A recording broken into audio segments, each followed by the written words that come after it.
Well, I was going to say something on the top of the broadcast that was going to be like, only one Jordan was not enough for this show. But we're waiting on J-Mac to join us.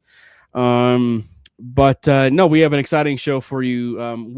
One of the things we're going to do is we're kind of like a month away from free agency. Is we're going to be doing almost the same breakdown that we are going to be doing right around training camp. We're going to be looking at the rosters. We're going to be doing a little bit of a breakdown. And then obviously once free agency happens, we'll be breaking down some of these moves, how they fit, how they fit with the roster, and kind of go from there. I think that first things first, off the bat, of course, make sure you subscribe to the MHRT Network page, subscribe to the Mainly Broncos page, because we are going to have you covered the entire offseason, the entire Broncos offseason. And I'm sure Jordan's going to have you covered. Of course, I'm going to have you covered over there at Jordan T. Lopez. We are going live over there at Jordan T. Lopez. Brandon Miller is not with us tonight, so we are going live also on his account, but he unfortunately is not joining us. I'm going live, obviously, at Cameron Parker PO. And, of course, the MHRT Network Twitter handle as well. There's also a joint feature that is a part of the MHRT Network YouTube page. Feel free to subscribe to whatever's your heart's content, if you will. And as we said, our guest should, knock on wood, hope everything's okay, should be joining us. But Jordan Lopez, how you doing? It seems like you're through the basketball season, like your basketball season. And now you are gearing up, much like the rest of us, for this NFL offseason. Yes, my high school season came to an end this past Saturday. Lost in the district championship, so we cannot advance to regionals. So high school season's over, and I am on the lookout for the travel ball season that's ahead of me. Don't know what's going to happen there, as I'm currently dealing with some stuff there, but there's going to be another busy summer with or without basketball because this off season for the Broncos, a lot of things to talk about. So I'll be writing a lot of draft content, whether it's for the Broncos, for it's all going to be tied in somehow. So there are a couple, I won't say a couple, there's a few players that I wish will be Broncos at the end of the draft, and you guys will for sure hear it by me the whole time. So, but yeah, it'll be an interesting summer ahead. It's okay. I mean, I am the same way when it comes to Nebraska prospects. I will very biasedly admit that. But truthfully, I know that off the or not off the record, as we're letting do this stream, but like I know that I obviously know that the Broncos and I don't exactly know where I heard it from. The Broncos were supposedly at 4 of Nebraska's games this last year. Why they were there? Well, it certainly wasn't because of Dane Key, and it certainly wasn't because of Sierra Wright, and it certainly wasn't because of Javin Wright, and it certainly wasn't because of Deshaun Singleton. It was because of the fact that there's a certain running back that might or may not be running back 4 or 5, depending on your ranking, maybe even in the top 10 as far as running back rankings. So it is going to be an absolute blast. So thank you guys to everybody that has chimed in. So it's been an exciting time. Obviously, it is the NFL offseason. It is a lot of moving parts. And I think that the way you want to phrase it is a very much of a fluid situation. So everything that will be happening around March, or everything that is rumors, or everything like that, what we think is rumors at the beginning part of this might actually just end up being simply conversation. And there really was no interest when all things are said and done. So that's probably the way I would lead things off, and we're going to have a fun episode tonight. I think we're going to try our Click to the model. Uh, that link that everybody really, or not everybody, but that everybody has been using, I should say. I forget who shared it, but um, it is it is going to be a fun option for anybody that does not know. You are able to do free agency, sign your players, sign restricted free agents, sign as well as maybe even exclusive rights free agents. And then after that, logical explanation is then from there you go to the NFL draft. And so from there we go to the NFL draft. So it's gonna be a fun model to use, and I'm kind of excited. It's actually Jordan and I were talking about it in the green room, and it's one of the best models that I think we've used in quite some time. Yep. So, yeah, it's gonna be fun. Maybe because you weren't there last week, Jordan. How would you paraphrase or use your own projection? And obviously, I probably know some of this answer. But since it's on stream, how would you project this offseason going forward for the Broncos? In terms of the importance or in terms of what we need to get? It's just your entire point of view. Like when you look strictly at this offseason, it's entirely your interpretation. So when I think of this offseason for the Broncos, I do think of it as probably the make or break offseason where we will know if the Broncos will be title contenders once again and for the near future. Reason being, I think I think we can all agree the Broncos met expectations and even past expectations. It was very unfortunate how we went out due to Bo being hurt with his ankle and then nearly winning the AFC Championship game with a backup quarterback and our defense playing lights out and all of that. But with that being said, there are things that the Broncos need to improve upon to get over that hurdle. And quite frankly, I do believe even with Bo being hurt, if we had an extra, let's just say wide receiver or another stable running back or one more dominant offensive lineman, just anything, I think that game would be a bit different. And I truly do believe that. So, in terms of how I view this offseason, it is going to be very important. It will tell us a lot on how they view our championship window because I do believe it's open, as we clearly saw this year. And I do believe with the Russell Wilson dead money cap being gone, that they can capitalize on it. Now, we all know we've heard rumors for years and years on they're checking in on this player, they're going to be aggressive on this player, but it never happens. It's going to be another off season of that. We're going to hear a lot of it.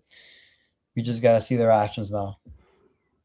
Yeah, it's definitely one where I think the way I phrased it when I did the poll question, it was just was it like last week or something like that?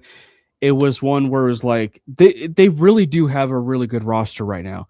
The question is just they really are at a rock and a hard place of they need to make the tough decisions of let's take that next step, right? Like let's surround this offense with some primo talent, like a running back one, a wide receiver one.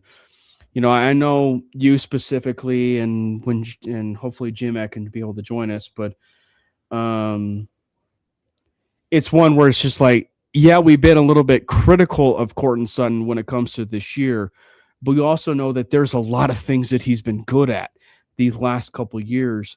It's just we need to see a little bit more, and unfortunately, it's also one of those two of what he has been, and that has been a wide receiver 2 or even 3, depending on how your interpretation is.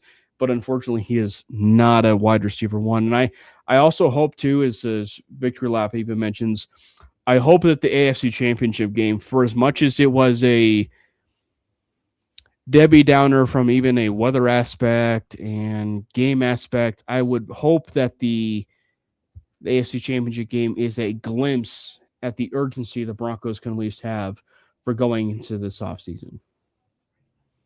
Yeah, I mean, they're for sure going to have that motivation going into next season. It just all turns out for me at the end, how aggressive are the Broncos going to be in surrounding Bo with as much talent as you can surround them with.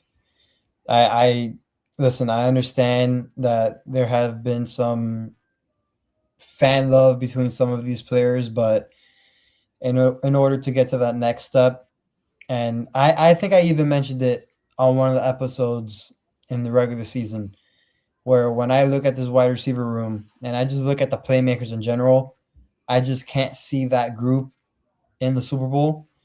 Little did I know that Bo was going to put on his Super Bowl cape on and push us through that playoff run. Unfortunately, that he just got hurt.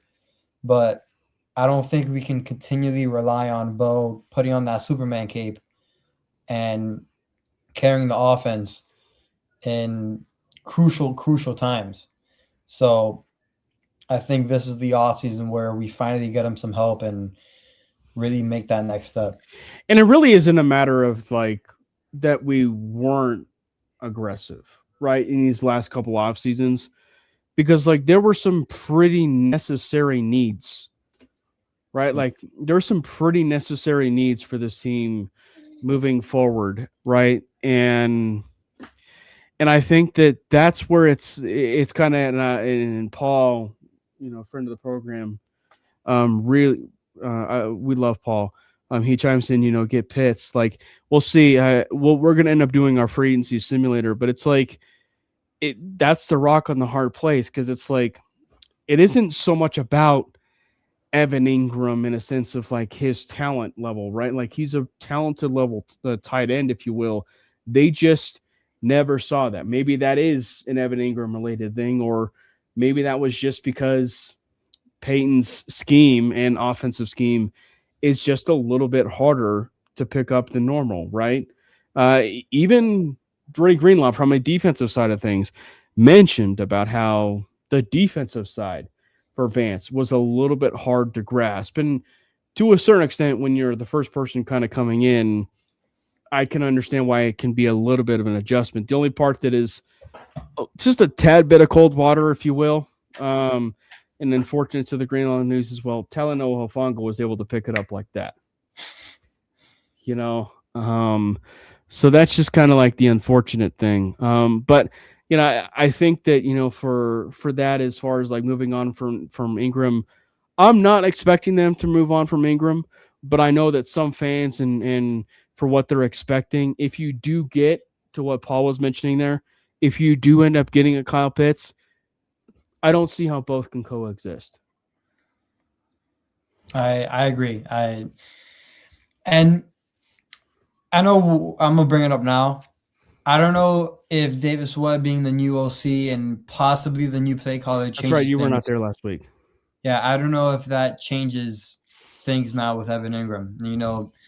If people don't know, I mean they're best buddies. That's Webb's good friend. Maybe this changes things a bit for Evan Ingram, and maybe we can see the Ingram that we were expecting, this whole time. But I think without a doubt, though, whether it's through the draft or free agency, we have to get at least one more guy. The top priorities, I would say, as far as Bronco fans and everything that they've projected, is running back, wide receiver, and tight end. Like those are the main three. Now, I probably would put running back a little bit higher. But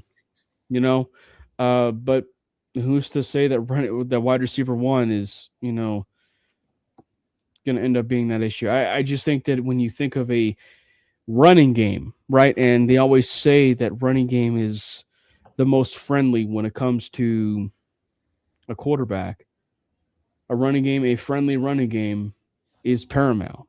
Like it is absolutely paramount. So I'm very interested to see how aggressive, and I actually mean this, like actually aggressive, this team will be when it comes to the playmakers and going forward for this, this offseason. Because, as we said, they were aggressive.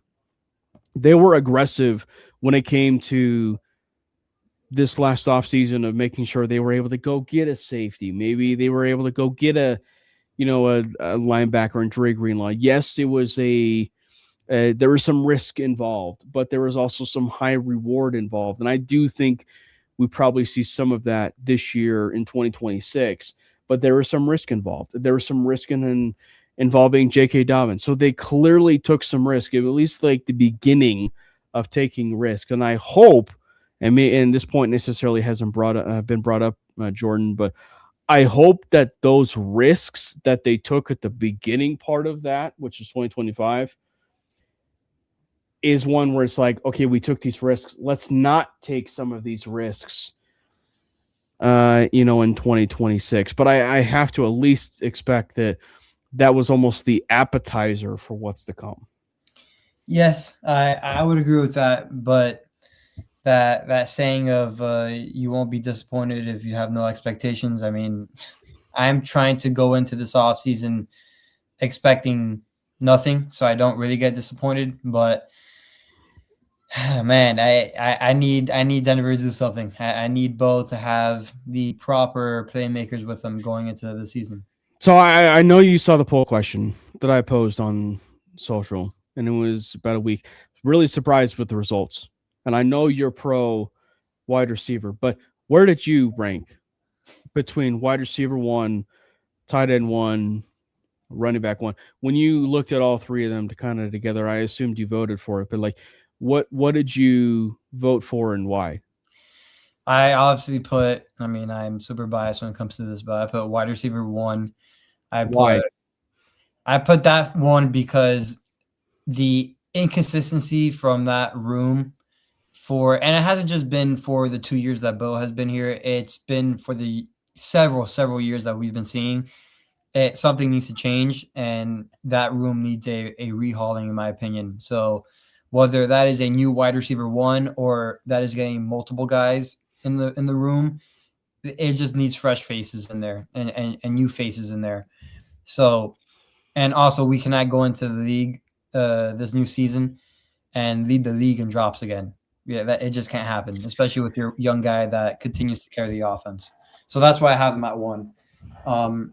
Me, number two is running back, just because. Listen, I love RJ Harvey, but you need another reliable, stable guy behind him or ahead of him. You just have to. I know Sean Payne has a thing with Tyler Bidet, but his drops in the passing game were egregious. Jaleel McLaughlin, again, he has moments, but I think he is perfect from like coming up from the practice squad and like game day elevations and stuff like that. I think he's a good depth piece. J.K. Dobbins, I know we're probably gonna have a conversation about him later when we do our GM thing, but that's a unique situation for him to be in, for the Broncos to be in. But that's why I put the running back too, because we need another guy, especially if one goes down. We need another reliable one to show up. And then tight end three, I have it as the last one because, again, I mentioned Davis Webb being the new OC and possibly the new play caller. Hopefully that can reinvigorate Evan Ingram a bit and get him going. But I think, as time goes, I think we can maybe get a tight end in the draft and really not prioritize it like a receiver and a running back. So when you look at the Davis Webb stuff, and before we jump a little bit too much, I guess, into the free agency news, give us your thoughts on this, because what I mentioned with Brandon last week when we talked about it was it isn't so much about, and granted, it was like, because like when you hear play caller, right? Like that's the thing too, is like when you hear play caller, you assume, we all assume, we're human, but like we all assume when we hear play caller, we just be like, okay, he's going to be running his offense. And by his offense, we mean the Davis Webb offense. And so one of the things that I said was, I don't think he'll be running his offense, but he will be making the play calls and the sheets that Sean Payne is providing. Now, he might actually have some autonomy, maybe very little autonomy, or maybe none at all when it comes to creating his it maybe his version or a what is it it like almost like a connection off of a different play, right? Like, um, so I think that it's one where when you think of play calling, he's gonna have play calling duties. That's what I'm assuming, but I don't think it's ever gonna end up being one this year specifically where it's gonna be like this is his offense, this is how it's constructed. What say you? I believe Davis. Oh, well, first things first. I love Davis Webb coming back, and I'm glad that happened. I believe his relationship with Bo and him being the bridge. And I'm not saying there is a hostile thing between Bo and Sean, but you always need someone just in case for some arguments and so it happens. It's sports, but having Webb there for the relationship aspect between Sean Payne, Bo, and his own personal relationships with those two guys is important. I believe, and I know I had mentioned this comparison several episodes ago. Sean Payne loves Bo Nix so much that sometimes he gets in his own way. And I think he's like that with Davis Webb as well because he truly loves Davis Webb. So now he has two guys that he truly loves and would do anything. Like he tries to make everything perfect for them, but not everything's going to be perfect. So there's going to be some adversity throughout the way. And I think Davis Webb being the play caller, which I hope he is going into the season, is a good thing in my opinion. I believe he will help out Bo more in terms of getting the plays in more in a quicker fashion. And then also, I think Davis Webb obviously is going to run Sean Payne's offense. It may look just a tiny bit different, but same concepts.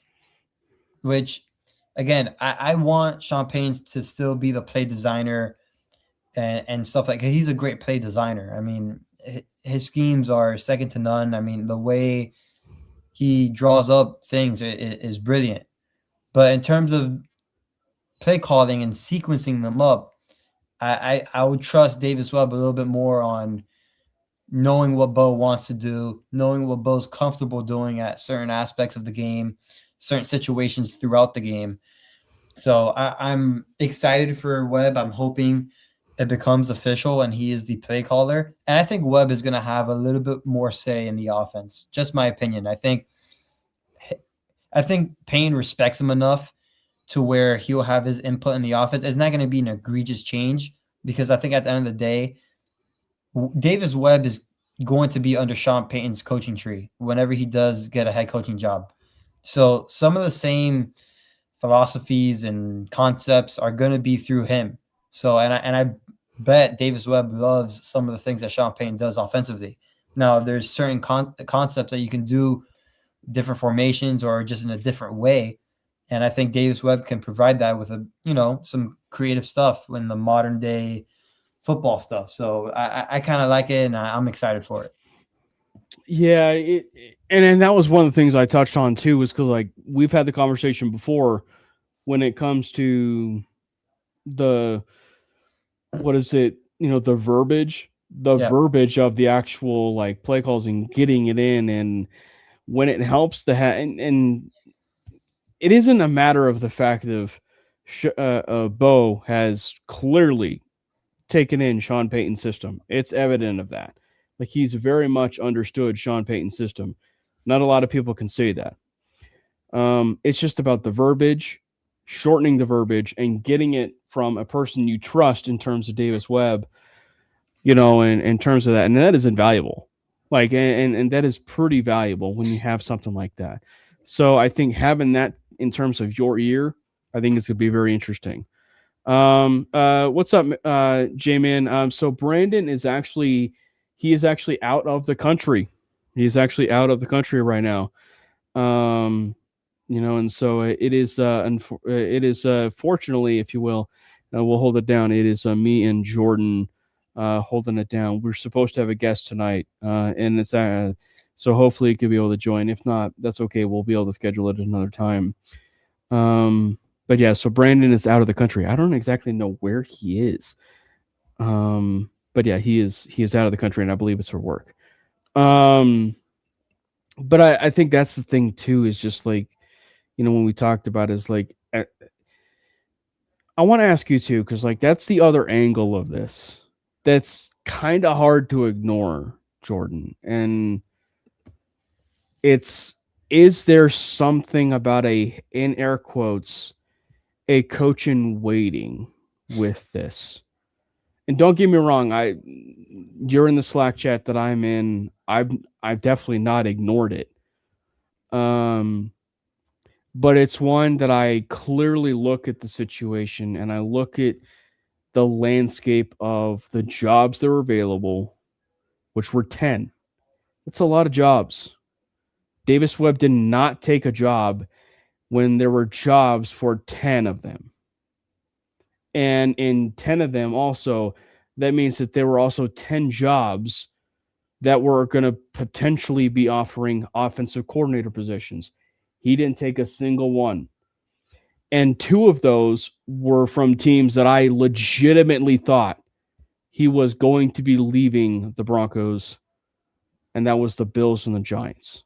Former clubs, also the Giants signing Jim Harbaugh. How do you turn a deal like that down? So there's obviously some different scenarios that go on in every single head coaching cycle. But it is hard for me to ignore that there was at least something said, something conversationally that was like, okay, he's staying here. He's staying here for play calling, but what else is there? Yeah, I agree with that. I with the whole coach in waiting is funny. I've had conversations in my own little head about, is Davis Webb going to replace Champagne, but how will that work? He's what, 30 years old? He Yeah. like You're older than he is. I'm kidding. But it's like, I'm pretty sure the ownership also views very, very highly of Davis Webb, and Right. they obviously do. And again, I don't want to bring the situation up, but if they had their hands tied between picking either Champagne or Davis Webb for the future, I don't know what that answer would be. And I'm not making it seem like I hate Champagne, because I love Champagne and I love how he has transformed this franchise back to where it was. But it is interesting because I would love for Davis Webb to one day, replace Sean Payton. But I don't know how much longer Sean Payton's going to be in the league, whether it's going to Yeah. be one more, two more. But if we're going to keep making Davis Webb wait, he's going to take a job somewhere else. He's 30 years old too, and it's just like, it is undoubtedly a long game. And um I think that when you look at, the just the overall landscape, it's one where it's like it's so hard to ignore. Right? Like it's so hard to ignore the obvious when you talk about coach and waiting, you know? And but also too, it's like this is also his interests. And if he wants to be a head coach, you can't even ignore that either. And but it's such a rare situation of he's 30 years old. Like he's 30 some years old. And we talked about it last week. It's almost like in the baseball version, it's like jumping from single A automatically all the way to the pros, you know? And so to go from a QB coach to automatically to a head coach is just insane. And so it's one where you kind of also have to take a step back too, because when you hear the reports of Ian Rappaport and you hear the stuff that he's talking about, which is that it was legitimate. Like it was legitimate interest for him as being a head coaching candidate or even going elsewhere. That's where it's just like, okay, what's going on here? I want to pose this question to you, Cam. And I hope people don't take this the wrong way. I'm just curious. Is Dan Reeves, is Sean Payton Dan Reeves, and is Mike Shanahan Davis Webb, like that type situation? Is that like the modern version of this?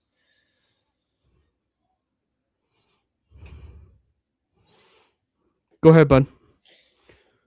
I said, do you think this Oh, situation is more Sean Payne is like Dan Reeves and Davis Webb is like Mike Shanahan? I've heard that being thrown around. You're not the only person that mentioned that. Because I wonder it, and like the similarities are kind of there. They are, It's but it's interesting. um, it's so hard because like I don't view Sean Payton as a Dan Reeves at all. That's Me the neither. that's the part of it too. And it's just like because it's funny. I was having a conversation with my mom about this and my mom and dad about this too. And it's just like when you look at Sean Payton, there's a little bit more of a like genuine aspect to him that I think people don't realize when it comes to Sean. And I don't think, and granted, obviously you're like 12 years old, so you wouldn't know, and I wouldn't know either. But like, it just felt like in the Dan Reeves era, there really wasn't maybe that much in terms of like genuineness necessarily. I think they were competitive and they wanted to make sure that things were working, but I don't think it was like I don't know. So it's just it's, but there was some definite, genuine interest between John Elway and Mike Shanahan. So it's also one where it's like I don't want to dismiss it, but it's also one where it's just like it also feels too good at the same time. Yeah, I've been thinking about that. And again, I'm not trying to make it look like Sean Payne is Dan Reeves and all that. And I know you don't either, but I'm just saying in terms of like the somewhat of the similarities and the situation, I guess. This it's like similar situations where Davis Webb is there, and we all kind of are looking at him like if he's the next one, and stuff like that. So you know, eh, time will tell, obviously, but man, it is something to it's something interesting to have a conversation about for sure. Yeah, and again, it's just it's the elephant in the room conversation, right? Yeah. Because and I even have said it before, and granted, it was an offensive coordinator platform. Um, like it was an offensive coordinator platform, but we've seen evidences of this when it comes to you know coordinators or people staying. Ben Johnson stayed for how many years? 3, 4 years uh, before taking his job at Detroit. Now, granted, the one thing you can probably say he's not going to be pulling that stunt.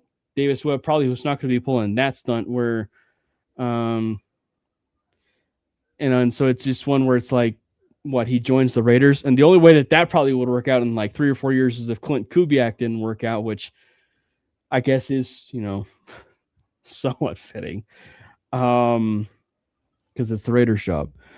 But like Bobby Slowick was the same thing, and Bobby Slowick turned into just being a simple coordinator QB coach, at least at this point in his career. Yep. And so it's one where you clearly know probably what your worth is. And I have to think, much like Jim Leonard taking the Buffalo Bills job, you don't take a job unless it's worth it. Yep. And that's where I think it kind of falls in lines with me. It's like going forward, there's obviously not going to be 10 jobs available. So it's how can we be able to find a job that is at least worth it? And is this job worth it enough for me to leave where I'm at to go from there? And that's going to be impossible to predict. It's gonna be interesting. So, sounds like our guest will be joining here in just a little bit. Had to take in a little nappy poo, and I guess he forgot. Um, but so all right. Do you want to jump into our free agency draft? All things, Let's do uh, it. stick to the model. And everything. All right. So the stick to the model for anybody that does not know.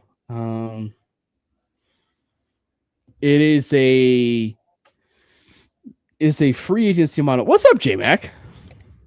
You woke up from your nap. Here we go. The issues are already happening. I love it. He's in his prime form. He's in his what is it? Elite form. Yep. There you go. Classic.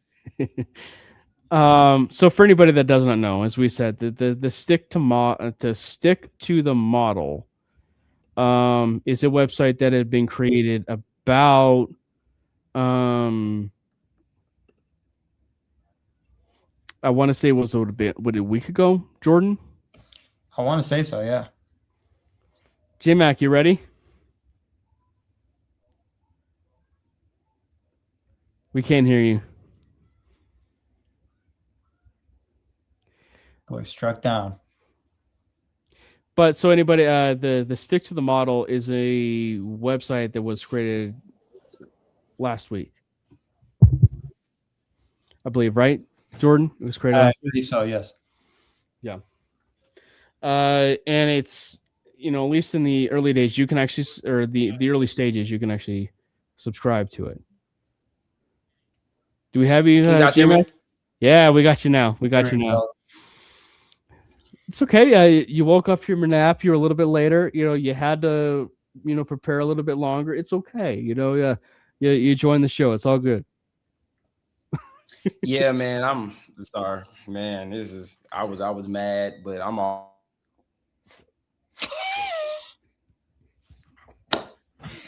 Oh, this is awesome.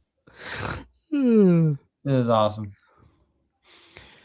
That's funny. Anyway, so the stick to the model is a free agency site that people have been using for free agency, the draft.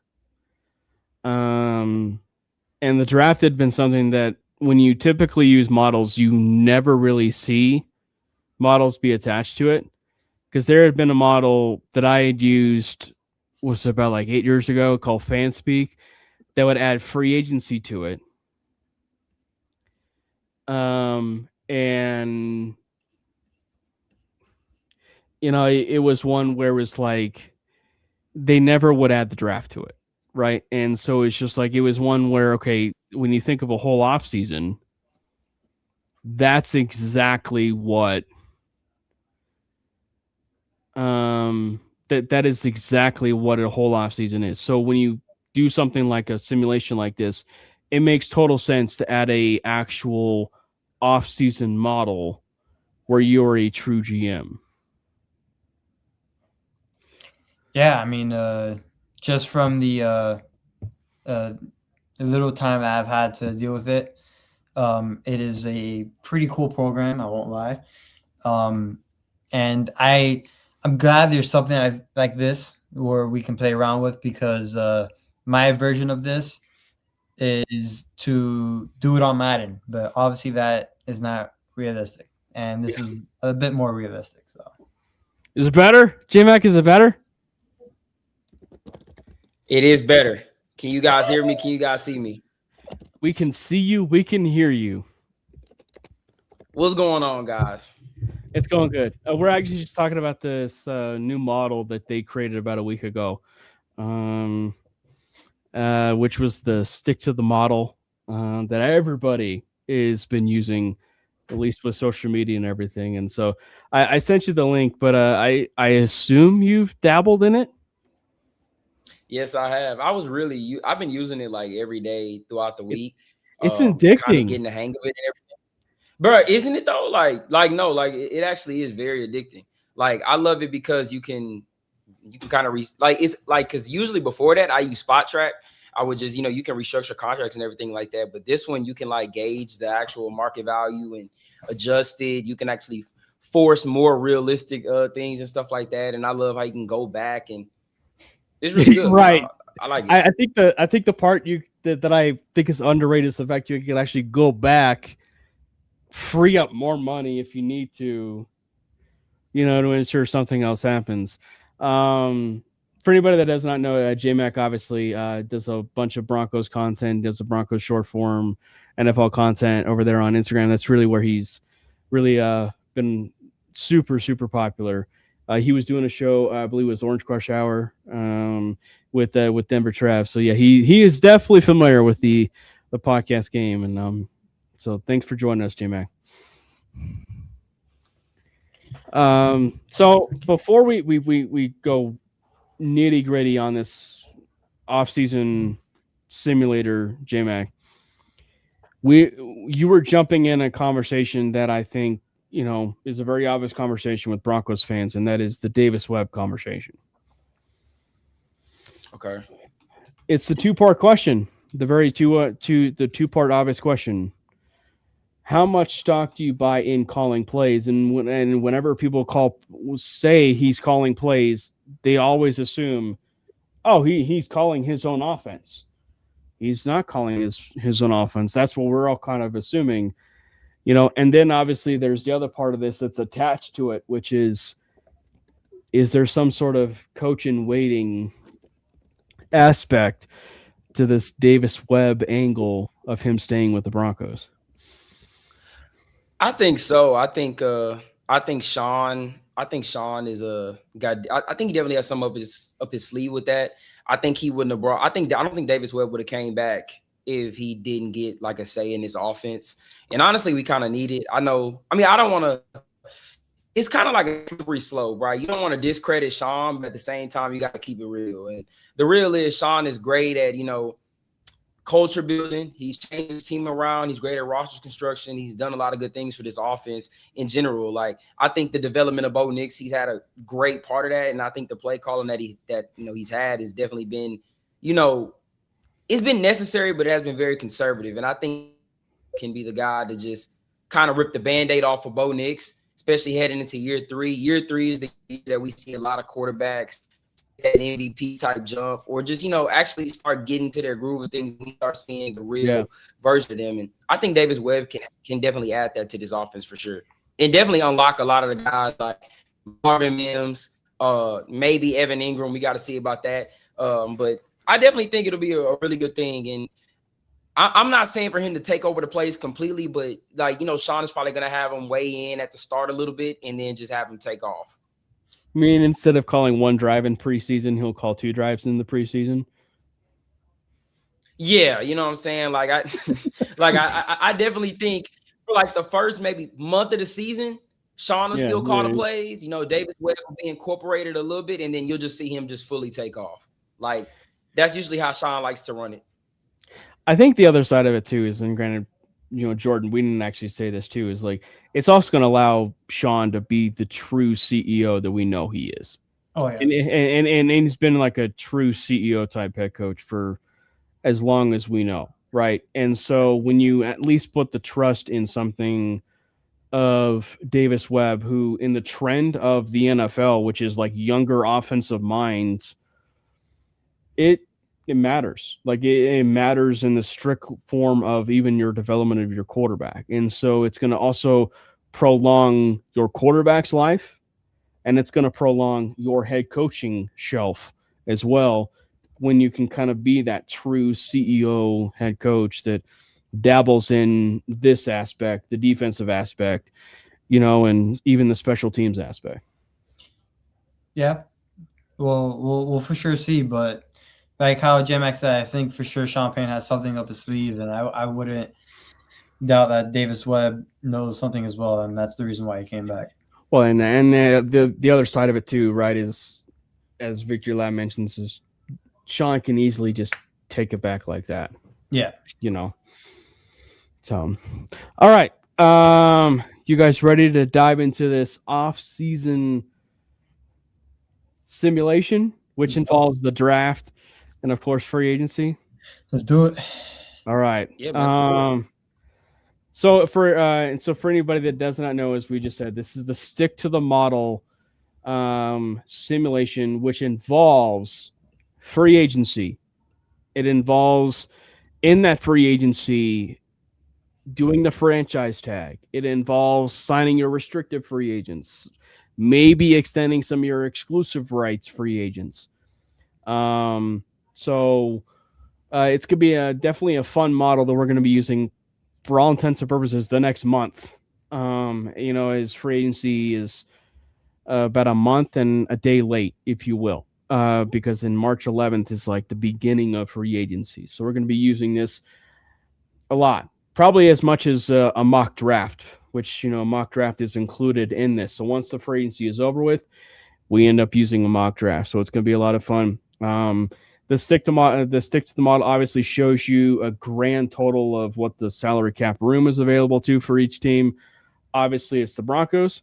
The Broncos, for what it's worth and everything that they start out with, is $29 million. So we start things first with the cap management, ladies and gentlemen.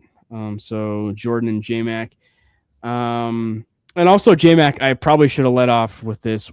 We're going to try and attack this with the offseason we think is going to happen, not what J-Mac thinks is going to happen, of them trading Cortland Sutton for like T. Higgins or trading him for like Jalen Waddle or A.J. Brown or even Justin Jefferson. That trade is not going to happen. No, it's not gonna happen. So, but no, this is the idea of like what we think is going to happen. So, in terms of the cap management, what do we start with first? Do we start with the obvious? Do we start with some of the players that we want to make sure we deal with first? Maybe guys like J-Mac, Paul Chesky, maybe some of the players that might be needed in terms of the restricted free agency market. Yeah, I would say honestly, the first thing is kind of what most teams do is restructure. Okay. So I think restructure start with. I think definitely they're going to go offensive line route. I think Mike McGlinchey is like a big restructure candidate. And I think the other one is Ben Powers. I think restructure Ben. Okay, so let's come down here. What is it? The restructure icon. You can do it with a void year. That will get you some cap savings of $10.5 million in cap. The standard will put you at 7.9. I assume, Jordan, to put it on you, maybe doing a void year to free up as much money as we can. Yep, we're gonna do it with the void year. You good with that, J-Mac? I'm cool with that, man. All right. Well, so we restructured Mike McGlinchey. You said Ben Powers too, right? Yeah, Ben Powers. So I think it's gonna be interesting with him because you can either restructure him, or I don't know if it was him I did that way. It might have been Brandon Jones, but you can actually extend him and restructure his deal and save money. But let's just go for Ben Powers right now. Let's just do a reconstruction. The void year, you can do cap savings of 5.4. And the standard, there's no cap savings at all. Now, if you were to extend, you could do an extend plus restructure. Mm-hmm. So we think in 2 years, 3 years, obviously not 4 or 5. I think if he does, it'll be like I think if he does get extended, see, I think Ben Powers is one of the actually biggest question marks I think no one's kind of talking about, because you do got Paucho who played really well. He's younger. You would obviously, you could pay him less, but it's like, what is the biggest, and I'm actually leaving this up for y'all because I'm kind of like in the middle. Do y'all think there's a big difference between Powers and Paucho? So that's the part I'm kind of all the offseason stuff, and I think Jordan and I have had this conversation. It's like, I think the likeliest offseason is like, we think they cut Powers, but also by the same token, it's like, I feel also too like, has Palczewski actually earned it enough to be the full-time starter? and thus replacing Powers. He's obviously at that point is going to give you financial flexibility, but it's just is it legitimate that it's actually like, do we truthfully think it's going to happen? So I don't know, Jordan, would you agree? Yeah, I mean, for me, I would like to see how much we save if we do cut him, because I think we need to get some new guys in the offensive line because, I'm being told that this is the greatest offensive line since, It's true. sliced bread, but Jordan hates when the Bo offensive Nixon had line. back there, it looks completely different. So It's true. I need this Jordan over- hates the offensive line. Yeah, I need this offensive line a little bit retooled a bit, and I need some new people there. And I think Ben Powers is going to be that guy being moved. So I wonder how much we do save if we cut him outright. If we cut him. So again, this is about what we think happens. Do we think they cut Powers? It depends on how much. All right, so let's say we do cut him. How much money do we get? Okay. So if we were to select the cut option, we will be having a dead cap of 9.8, but a net cap savings of 8.7. How about post June 1?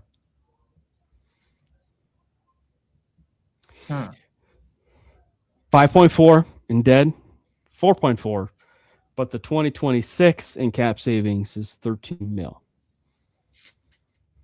Damn. I don't see them cutting them. I think they do something like because I don't know if they want any more dead money on the books. So they might just restructure. Extend and restructure. I mean, knowing the Broncos, they're probably going to extend them and restructure them. I mean, all right. So this is going to be the call of what they do: extend and restructure. So I assume 2 years. Yeah, because he already has a year on his contract. So with that extension, I don't exactly know what they signed for. It looks like, but it saved you about $4 million. So we're at $43 million right now. That's cool. Okay. Now what else? Do we want to restructure someone else? Like J-Mac's favorite wide receiver on the planet, Cortland Sutton. Do we want to restructure him? Well, so you don't want to know what I would do with 14. But I don't think you really get a lot of money if you do restructure his contract. So, I think the Broncos gonna have to bite the bullet because I don't think his contract. Well, no, I think it does kick in. I can't remember if it kicks in this year or next year. I think we got to start paying him crazy money. I think I remember texting Jordan about it. Isn't it like 28 million or some crazy stuff like that? It's somewhere around that number. If I were to restructure somebody else, it'd probably Hufanga. Okay. Because he can convert his salary into a signing bonus. And I think you could do it all of it if I remember correctly. So the void year and standard is roughly the same. The void year is 7.4. The standard is 6.5. Right. Realistically, it will probably just be the standard. I don't think he would restructure to have a void year just in case he's hurt again. So I would say it's the standard. As far as Sutton, J-Mac, this is what we're looking at. A standard year is 2.7. Void is 2.8. Yeah, at that point, I mean, he will restructure, but I mean, it's just pennies on the dollar. I mean, I'll take it. So you think he restructures? Jordan, do you agree? I don't know. I don't know if he'll do it this year. I think he'll probably do the year after when it's a little bit higher. But yeah, dude, him and his agent pulled off a GTA heist. They pulled off the Jesus Christ, bro. That contract's gonna be so bad and like DJ Jones. Holy. Do you cut DJ Jones? Do you think that's what we do? I think we restructure his contract. Okay. Restructure DJ. So then we'll put it at 7.5 or 5.6. Yep. Void year? 7.5. We'll go with void year. Yep. Quinn Miners. He also has a restructure, like he's a candidate for a restructure per Spotrac. That is 11.7 and 10.4, roughly about the same. But do we just do a standard one? I don't know if he does it. I don't know if he does it this year. Really? Because didn't he just sign it? Or am I tripping? He did. Wait. If you do restructure though, you get that money more upfront. So Yeah, you do. I mean, he could. I think it'd be him, and then I think that's the last one. They'll probably go there as a restructure. The only other one I can really think of is Greenlaw, but I doubt Greenlaw is going to I don't know Greenlaw is going to do something like that. yeah, So Jordan, you on board? I'm on board with Quinn Miners. Okay. Standard, void year, standard. Standard is cool. All right. Standard. Now we cool dive with me. into the what is it? The possible franchise tag. We aren't going to be franchise tagging anyone, I assume. No. Can we just cut Matt Pert now so we can save that money? Cut anyone. Yeah, because I'm pretty sure we save over $4 million. No offense, but I think we're like we save $3 or $4 million. I think that's. I think some of the obvious cuts here. Yeah, I think that's the obvious cut of the year. You guys fill in the blanks on this one. Matt Pert. Yeah. Johnny Walker is not even here. I think Taylor's I don't think even here, right? No. Yeah, you save $1 million. Go ahead and get rid of that. I think who's the dude? I think Cody Schrader. Is Cody Schrader still on here? Nope, Throckmorton's not even on the roster anymore. Deuce Vaughn. Yeah, cut him. It's okay. He's about my height anyway. He'll go serve at McDonald's. Crazy. Marcus. Whoa, how do we feel? What are they going to do with Drew Sanders?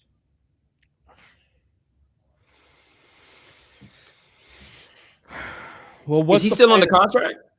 What's the plan of the offseason? Let's just probably answer that. Because, like, if the plan of the offseason is to go out and sign a linebacker and then draft a linebacker, I don't see how Drew Sanders is on the roster. Me. I mean, I'm in agreement with that. I think they'll keep him going into camp. I don't think you can hurt. I don't think it hurts because you're not really paying him much, but right? The idea is like to make sure like you're at least looking ahead for the 53 though, right, J-Mac? So like if you're looking at it maybe and forecasting for July or even in the preseason, do you forecast Drew Sanders actually being on the roster in the 53? With this coaching staff, you want my honest opinion? Probably. I agree. I mean, I'm just being honest. I mean, for some reason, they trust this brother like so much. Like, I mean, if the moment he healthy, he gets on the field. I'm like, oh, it don't matter. Like, if Drew Sanders is active, that brother's. But they add 2 linebackers. It's hard for him to be on the roster.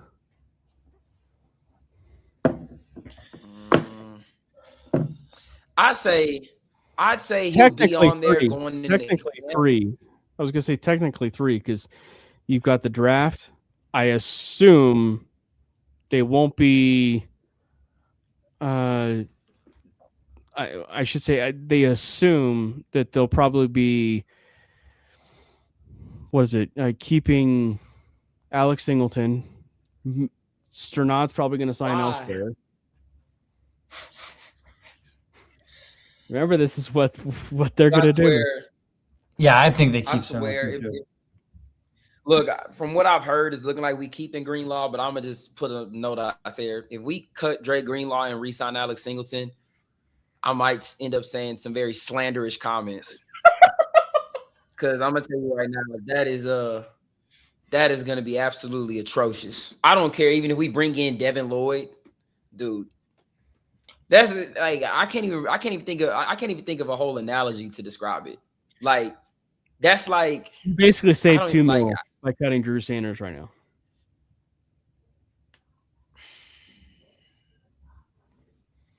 Remember, I just don't see them actually cut them. Okay, Jordan. I just don't see it, bro. Cam, there's a center. It keeps going down. His name is Michael. Yeah, yeah, we can. Yeah. Yeah, we're gonna cut Schrader. I mean, I'm kind of good like this. I think I'm kind of leaning towards J-Mac. I mean, again, this is what the Broncos will do. It's not what we will do. So I think they keep Sanders. Okay, we keep Sanders. Maybe what we do is we go with the logic of to what J-Mac was saying. He's on the roster, but in July, 53-man roster, there's no guarantee he's probably on that team then. Yeah. Okay. I guess anybody else you wanted to add to this? I think we're good with the cuts and restructures, if I'm being honest. You good? I think we're good. Okay. All right. Yeah, I think we're good. Oh. Now we're getting frisky. We're getting frisky in the trade market. The pathetic playoff performance of all time, New England Patriots, have offered Keyshawn Boutte, pick 94 and 168 is what they want in return. That does not help us.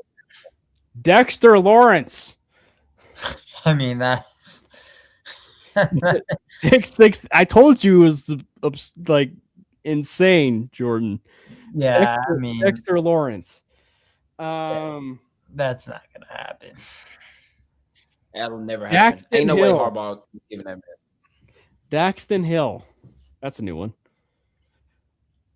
Dorrance Armstrong. Oh my great heavens. That's a new one. Baltimore is offering $30 million. No. Offering Roquan Smith in a trade.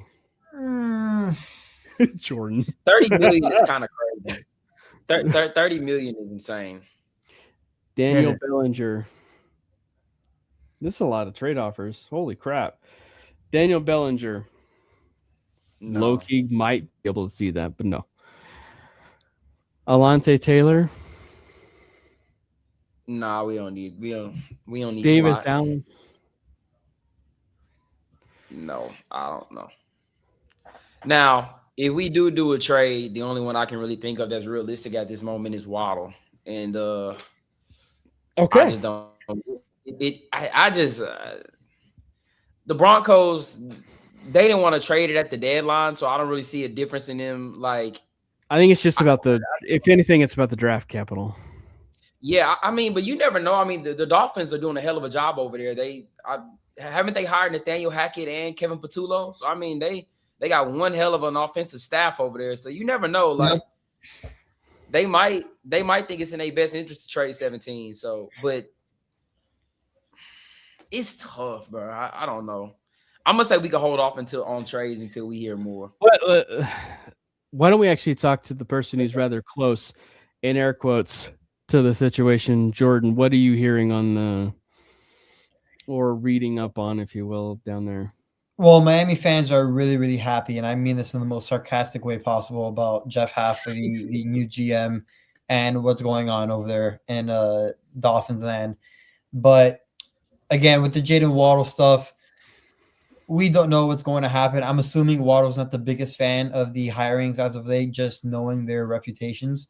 And they're probably living off of Tua. Yeah, so, just knowing what has been said about Patullo, what has been said about Hackett, what is going on currently with his quarterback situation, I would believe that Waddle is a little bit more doable. Very much in limbo with his future with Miami. Listen, new regime, they want to bring their own guys in. I can see the Dolphins entertaining it. They might say publicly that they're not, but I think if you call them and actually offer them something, I think they entertain it. Let's build your own. We'll go with team, and we'll throw down to the Miami Dolphins. Position group, we'll go wide receiver. Where's the way that you can actually? I think you gotta scroll down. Yeah, I can't even scroll down. Oh no, we're cooked. Chat. Yeah, because shouldn't you be able to click a player? It should have an option to be like add player. Chat, we're cooked. Try to go the try to do something with the Broncos side and see if anything pops up. That's maybe we'll just go here. We'll go to the full version. There we go. Yeah, we go to the full version. There Okay, you there we go. So add player. 100% grade is Jalen Waddle. Do we start with a pick? Yeah. Do it. Send it. Wait. So if it's post June 1st, do we save money on his contract for this season? Oh, that is interesting. So what is this? Oh. But is that for us or for them? No. It might be them. Even so, they might still want to, It doesn't look like they'll take it, but we could also force it too. I mean, Nah, yeah, I'm forcing it. I'm pretty sure Miami got offered another first round pick. They're gonna do it. I mean, this was the trade offer at the deadline was the first and the fourth. Still can't believe they didn't do that. I just cannot. first and a fourth, he said. Yeah. You know, So do you know what fourth? Fourth next year. That yeah. Okay.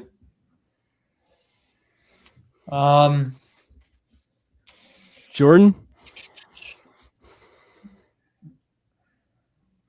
Might want to. I don't know. Do you want to send Chris Abrams-Drain to the Dolphins? They need a corner. They need a corner. With the 4th round pick? Nah, I'm not doing that. All right, would they accept this? I don't think so. We could force it though. I'm being realistic. Like I feel like if we offer the Dolphins, who are about to cut their quarterback and be the largest dead cap hit in the history of the league, I think that they'll take a first round pick. For Would you agree, Jordan? Yeah, I do think the Dolphins will do this. Okay. There we go. Quick. I know it's like we're doing it like that. Yeah. And I think that's really all the trades they make. I saw some stuff about them trading for a tight end, but I think you can get a tight end in free agency. Yeah. And I mean, you still got 50 million, so you can still go out and get guys. For sure. We might have Maddie join us. Okay. Now that is. Oh, this is new. Yeah. So I'm not gonna lie, I'm putting first round tender on Jaquan. Really? Absolutely. Like I said, Jordan and I were having the conversation before you hopped on, J-Mac, and it's like I'm at least having the conversation, or I'm not lying in the fact that I have to think a team is interested in J-Mac. So if anything, I'm putting at the very least a first round tender on him. Yeah, I mean, because it's look, $8 million is not that bad for him this season, and you prevent him from going to a contender who's willing to get. Because I'm pretty sure I'm not saying a team would give up a second, but I think I'm not gonna just bank on it. Like I'm pretty sure there's a team out there that will probably give up a second round pick. So to fill you in, Maddie, we have restructured Ben Powers. We have restructured extended Ben Powers. We have restructured McGlinchey. And then we traded a first for the 30th this year and a 4th of next year for Jalen Waddle. You're on mute, Maddie. I can dig it. Seems like we're, I don't know, about 2 or 3 months too late on that. Would have been nice to have a Waddle maybe against Buffalo. Maybe that game doesn't go in overtime. I don't know. Sliding doors moment. But yeah, I guess better late than never. I don't know. First round tender. This is my thing with J-Mac. Yeah. We just spent a first on Jade, right? So we already have investment there. If we believe that he can take a step forward, maybe I still want to have the option to maybe retain him. That's why I would say maybe the second round tender, if we think that Barron could take a step forward, because if we lose him, then if we lose 29, then that means that we still pick up a second. Right. And so the way that possibility I prefaced it with J-Mac and Jordan is we're also planning it to do what we think happens. Okay. This isn't what we would do. This is what we think happens. I like that. So we operate the first way we do the simulation of what we think happens, and we'll end it with what we think happens, because obviously things change over the month and stuff. Now, this is a follow-up question then. Coming in a little cold here. Are we just doing that as a placeholder and then we're going to look for a longer term deal, or is this going to be I don't think you can sign into a deal unless maybe you confirm the tender and then you extend them. Don't you offer the tender, which basically holds him in place. He still has the ability to go seek out another deal elsewhere, with the team understanding that they're going to have to give up a first rounder for him. But we can still be negotiating, and he could not sign his tender and instead sign an extension with us.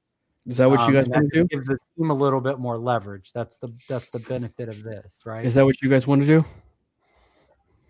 I think the Broncos will probably play more to that hand just because it's more strategically smart. Okay. So then if anything, we'll probably want to put a second round tender on Palczewski. Interesting. I assume, right? Replacement value, if in this and stick to the model, right? Replacement value, you're looking at 11 million anywhere for somebody to be able to replace. Also, and the first round is also high too.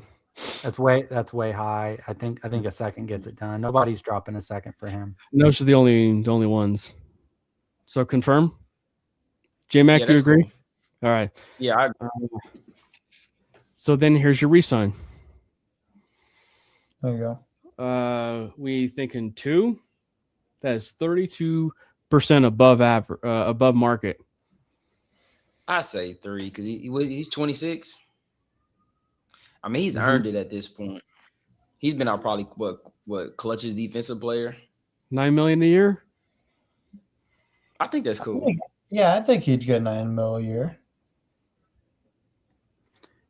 Yeah, that's for now. But what's that $9 million going to look like next year? When his replacement value probably making 13, right? Now, so yeah, exactly. Yeah, you're right. Now, that's a fact. Troutman. Oh boy, little Jordan Humphrey. Nope. Good Lord Jesus. I'm not gonna lie, Jordan. That was so funny, bro. That they brought little Jordan Humphrey back. I couldn't believe it, dog. They're gonna sign to a max contract like he's an NBA player. Do they re-sign JK? I think that's the biggest question mark. I think it really depends on. Yeah, I think it really depends on if because I heard they're probably going to try to go after Brees. So it depends on if you land him or not. But it's just tough because I think regardless of any running back you bring in, I still think you draft one in the mid rounds. So I really just think it's if you miss out on Brees, then it's your best option is going to be what JK/Algier. So I think at that point they'll try to bring back JK. JK's market value, in my opinion, I'll be back for a second. In my opinion, his market value is too high for my liking. It is. It is. Yeah. So I don't think he's gonna get. I don't think he's gonna get 6. I think because of the injury, he'll get somewhere. I think at the most he'll get is 4 to 5. If 5, I think 4 is kind of the max he'll get per season. I could see Denver getting him back on a 2-year, because it's a re-sign. I can see maybe 2-year 10 with 6 of it guaranteed, something like that. But I can't really see him going anywhere else and getting, like you said, $9 million a season. I feel like that's kind of I feel like anybody pays that. I'm not saying he's a bad player by any means necessary, but that's kind of a gamble. That's tough. What do you say, Matty? I mean, yeah, something along those lines, like maybe 2 for 9 with like 2.5 million in incentives or something, for like games played or breaking 1,000 yards or something like that. I mean, what do we just get him for? Like 3 million, and we signed him like right before the season started. I felt like so, like it was a 1 for 3 type of deal. Like while he balled out when he was in, he still only played 10 games. He went out week 10, and like we missed him down the home stretch, and that's always been, the ding on him is that he doesn't stay healthy. So, 9 million is way, way out of his market range. Something like 4.5 a year, maybe with a little room to grow. And maybe we're able to get him to a hometown discount or something because it's 2 for 9 with incentives up to 12. Holy crap! Oh my god! Hell, 12 million. Nah. I gotta go with Brees on that. Or really, the best value right now is Algier at like 4 million in this model. Algier, I don't even know you can who have can Algier afford. for like 4 million. Nah, we're walking away, bro. That's exactly what I would be trying to offer him to, is like 2 for 5 a year. I do want to bring back Tillman for that 1 million. He's an exclusive right, so he's staying. Yeah, You yeah, still have yeah. to hit he's retain. Oh yeah. You gotta hit retain. All right, what's the verdict on JFM? No. I think it's just too high. I think it comes down to him or Devin Lloyd, honestly. And it's like, it's tough, bro, because I feel like JFM is very essential, but it's tough. I mean, you got a lot of rotational guys. You still got DJ, and you still got Malcolm Roach. You still got Savion Jones to develop. So I can see them letting him walk. Do they re-sign Troutman? I mean, Sean's probably going to give him $1 million in just signing bonus when he sees him. So probably. I actually do think they re-sign Troutman. Yeah. He can mentor Caleb Lohner. Oh my God, dude, stop. This is what no. There's no way his market value is at $3 million. There's no way it's $3 million. There's no way in hell. No way. Hell no. Hell no. I was actually adjusting it to like, because it started at like 5 mil. Ain't no way. 2.6 to 4.6. Oh my God. Bruh, are we serious? No, we're not. We're not serious. You offered it, and he. What do you say? Cancel. Oh, he accepted it? Ain't no way I'm giving him $3 million. Dude. For what? It's fine. We cut some bums anyway. He is like a 1.5 million type of guy. You know what I'm saying? Yeah, he's like a minimum. Like, do we bring you back at the absolute minimum? You'll get $1 million for sure, but nah.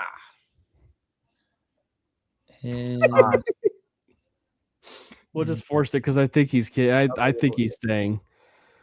Yeah, you can force it then. Yeah, that's cool. Yeah, he's staying. His base salary right now is 2.7. I mean, did you cut anyone, or did you release? We restructured McGlinchey. We restructured. Yeah. But did you release Evan Ingram? No, because I don't think they released him. You don't think they would? No. Okay.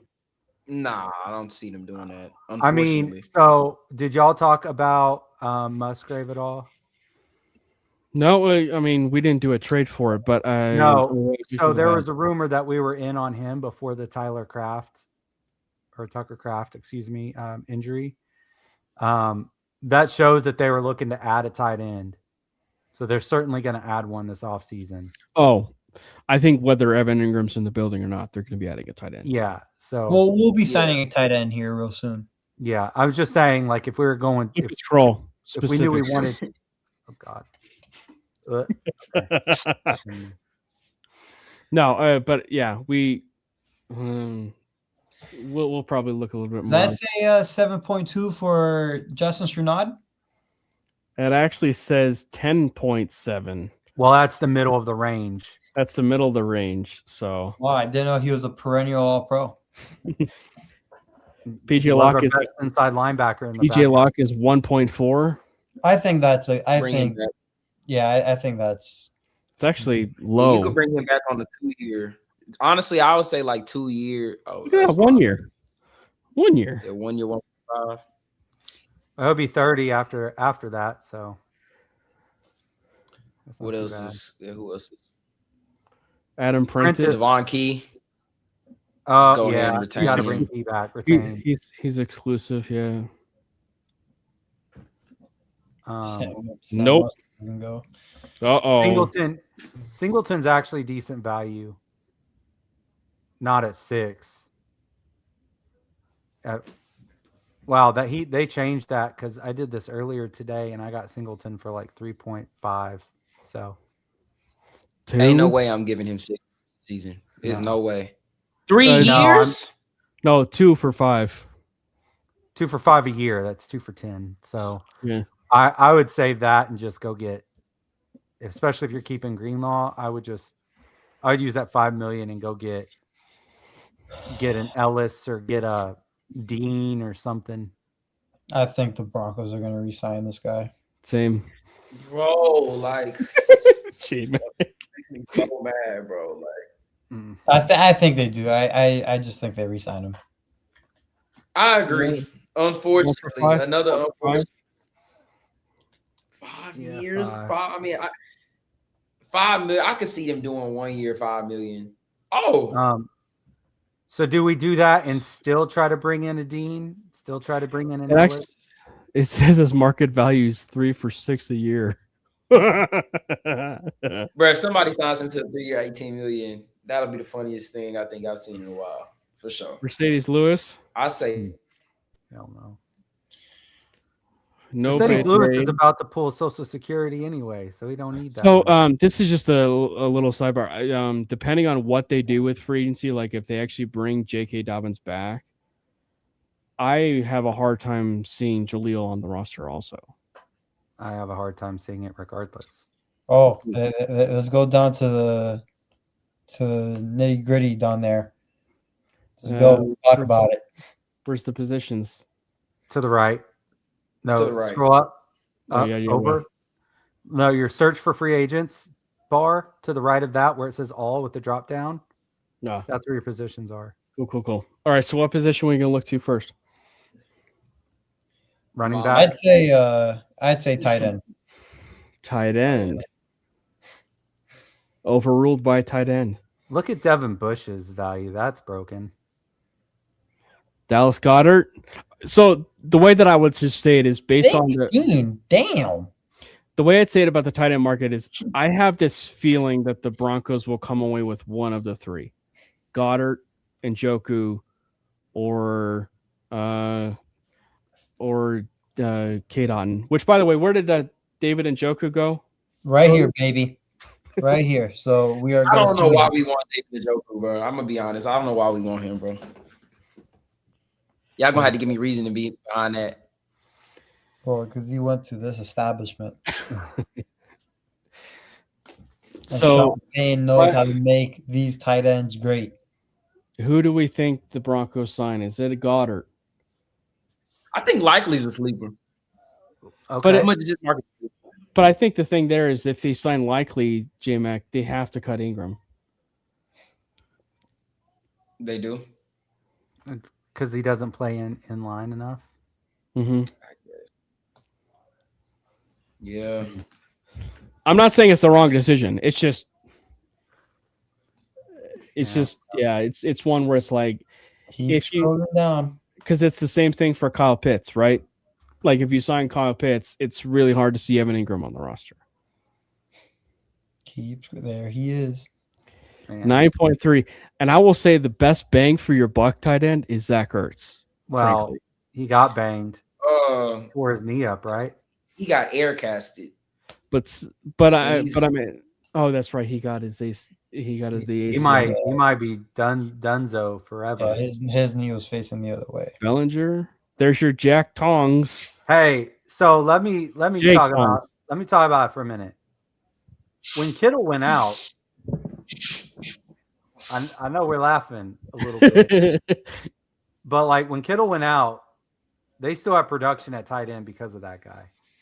And it's not It's not like they had 2 wide receiver ones to worry about and all that. Like Pearsall is banged up. You didn't know what you're getting out of 15. Like there are plenty of defenses that could give the tight end some attention, and he still balled out. I mean, I know he's not a big name, but if you're adding a value guy based on production from last year, I tell you this much: I'd rather give him a shot than give Troutman $5 million. No, 100%. It's not even close. Yeah. Did you guys see Noah Fan right there? Dead. He can stay right there for 10 million. 10.1 million for Noah Fant. I don't know if this is accurate enough because there's no way. There's no way. Let's see. So what tight end? So, When you think of what they're gonna do, for what it's worth, Parker Gabriel and Luca kind of hinted at the idea the Broncos may or may not be interested in Njoku. Unbelievable. I would believe that maybe they were interested at the deadline, and the Browns, being a terrible organization, were asking way too much for him. We're also at 24.7 mil. I think. Do we pivot to the draft with tight end?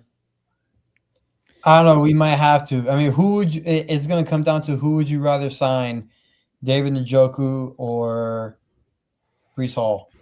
Breece Hall. I think we need to look at running back or linebacker. For sure. Oh, well, look at that. 9 million. Which, by the way, I'm not signing Kenneth Walker. I know there's been a lot of buzz about Kenneth Walker. It's not saying I'm saying no to it. It's just not going to happen. There's zero chance they let him. He is not going nowhere. They'll pay him $15 million a year, not let him walk out the building. Even the moment Charbonnet went down, they were re-signing Kenneth Walker. Yep. Then he became the Super Bowl MVP, and there was that incentive. Therein lies, that. But I think the part that'll be funny with Seattle is like you kind of are forced to make him running back one. Well, I mean, with injury too, but like they got $70 million to play with. Like they're not hurting. Breece Hall? Now, okay. So the question I have for you guys is: would you rather go get Breece Hall or Devin Lloyd? Oh, well, did we bring Singleton back? We did. Unfortunately. Then we got to go Breece Hall because we still got Greenlaw. We might draft a guy inside. True. If we didn't, I think it's more of a discussion. So is it Breece? Is it Rico? I think they go heavy and they go Breece Hall. Heavy, he says. Oh, good Lord. Yeah, I don't know about all that, but I can see 14 and a half? Yeah, he can for sure get in that 9 mil range, 9 to, Yeah. Breece I would say like 9.5. He's signing a 4-year deal. It's probably like a 3+1 type of deal. But his deal is going to say 4 for something. Probably like 4 for 48 probably is what. Like I'm trying to envision the chef. I'm also looking at like the cap too. We're like at 15.2 with 9.5. Yeah. I think it's fine. I think it says his market value is 9.9 for 2 years. You got to give him 10. I mean, you can try a lowball him first. He ain't gonna take it. He might not take that even. Do we dare? 3 years? Doesn't hurt you. Hey. All right, so got a new starting running back. So 14.7 is what we have now. And now I'm buying a Breece Hall jersey. Let's go. Just out of curiosity, Caden Ellis bumped up to 13.8. Nakobe Dean. Devin Bush is broken, by the way. He's not. I gotta bring up the obvious. Are we gonna get Demario Davis? What would you pay him for? Cheap. I ain't paying him 7. I don't think he would demand 7, if I'm being honest. I think he knows that he's on his back 9. Mm-hmm. How old is he now? 37? Yeah, 7.7? No. Nah. that's what I'm saying. I don't think that's actually. He's still miles better than Singleton. He Like, is. I don't Here's, think- here's the question. While Davis may have familiarity with Peyton, all the talk was that Vance's system It was is very complicated. complicated. It's like learning a foreign language. I wouldn't. Matt Milano, his injuries is too. That brother can't stay on the field. Is there other linebackers down below where Leo Chenal has been one that's been a favorite too. I don't know if he gets 13.6. Nah. He's gonna go to like Tennessee. He's gonna go to a team that's. I have him going to Buffalo. Yeah, he's gonna go to a team that's gonna throw him the absolute bag. Kenneth He's Murray, young, too. 1.4. Not I gotta say no, and that hurts my soul to say it. Oh, wait, hold on. Willie Gay, someone who was not used whatsoever with the Dolphins, and everybody was pissed off that he wasn't playing at all. That might be an interesting one. But do they sign him, Jordan? No, because we're the Broncos. Oh wait. So how much we got in cap? We got 14.7. About 15. Yeah. I don't think we. I don't know. I think we re-signed Singleton. Can't get nobody at the top. Is there anybody else you could restructure or? We could go back. We could go back. Sure, Well, we you could don't go- lose your progress, by the way. Yeah, we don't lose progress. Yeah. So you could go So- back and see if there's anybody else that they. So curb roster. Did You we could restructure Greenlaw. Did we restructure? McGlinchey, Talanoa, DJ Miners. So you I'm didn't pretty do sure- Powers. We extended and restructure. That's what we did. Who was the other person that we could restructure? I had it on my thing. Wasn't it Greenlaw? Yeah, Greenlaw. Restructure. We could. You can actually restructure PS2's contract You and Jonathan Cooper. and you can extend Brandon Jones for 1 or 2 years. and I think Free up that's a another fact. 4. so. Restructure Agent Cool. 0. That's 7 mil with a void year or 6.9. Well, we- 6.9. Void Nice. year's Yeah. just adding dead money. And what's Sertan at? Because I think Sertan will help us out in restructure. Especially if we tell him we trying to go get oh boy. Yeah. Well, the thing about the restructure is it's no less money to the player. It's just accelerating it, right? Yes. 9.6 versus 10.8. No void year. 31 now. All right. I think we're good. We've got. Let's go ahead and extend Brandon Jones. Hypothetically, though, I know it's, Blomberg. Oh, I know it's what is it, 8.5? Could you guys see hypothetically Bulls restructuring? Knowing It it's, Absolutely. doesn't do much for us. It's like 0.8. Yeah. Yeah, but but I meant in general. Like I mean, There's again, the something. restructure doesn't do anything to the player. we're talking about a guy who is restructured for what, 2 straight years? no, he can wait on his money. Oh man. I know Um, J-Mac would cut him. I honestly think you got to do Brandon Jones extension for 2 years. Do an extension. I think Get you an extra 3.5. Up, stop there. Yellow. extension and Extend it restructure. for 2 years. No, I'd say 2, and then take that new money APY and work it down. I think you can go all the way to the left. What did he sign for again? Like his original deal? Wasn't it? It was definitely not 10 a year, I don't think.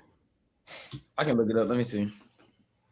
Plus, he's coming off of injury, so. But that's good because like he's got 1 left, and then you add 2, that gets him to the 30. like somewhere He around. signed a 11. 3-year 20. 3 for 20. So take it all the way down to the left. Go all the way left. Like, yeah. I think about 10, Something about 9 there to 10. is good, and that saves you an additional 3 something. For 2 years, 3 years. Yeah. Right there, that's good. He's already got 1, so 3 makes it a 4. You're adding the years on top of what he already has. Got it. See? Boom. Yeah. And I think that's something they actually will consider doing.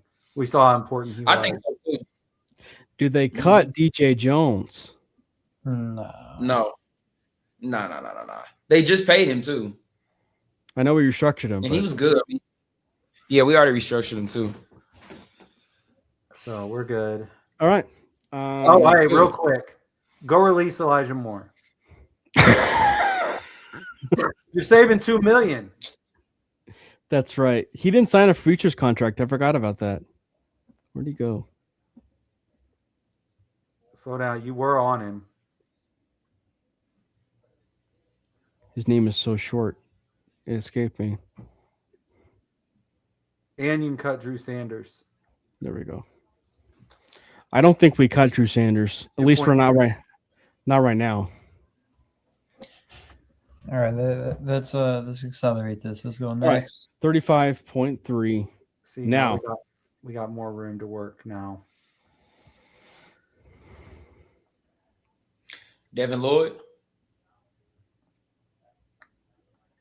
He's just, Or is it N'Kobe Dean? yeah, he's cheaper than Dean. I think all things being equal, we'd swing for Lloyd. Yeah, I actually think so, too. Ellis. I think it might be Ellis. Not at 31 years old. Nah, it's got Not to be. paying Ain't no way. their money. Just because the Jags and the Broncos have so many players in common in terms of who they like, I think it's Lloyd. Okay. 2, 3. He's at least going to demand 3 or 4 years. Yeah. And he can go all the way down to 12. That's good. Right there at market value. Perfect. That's Super Bowl, right? Now, do we want to readdress tight end? You probably can.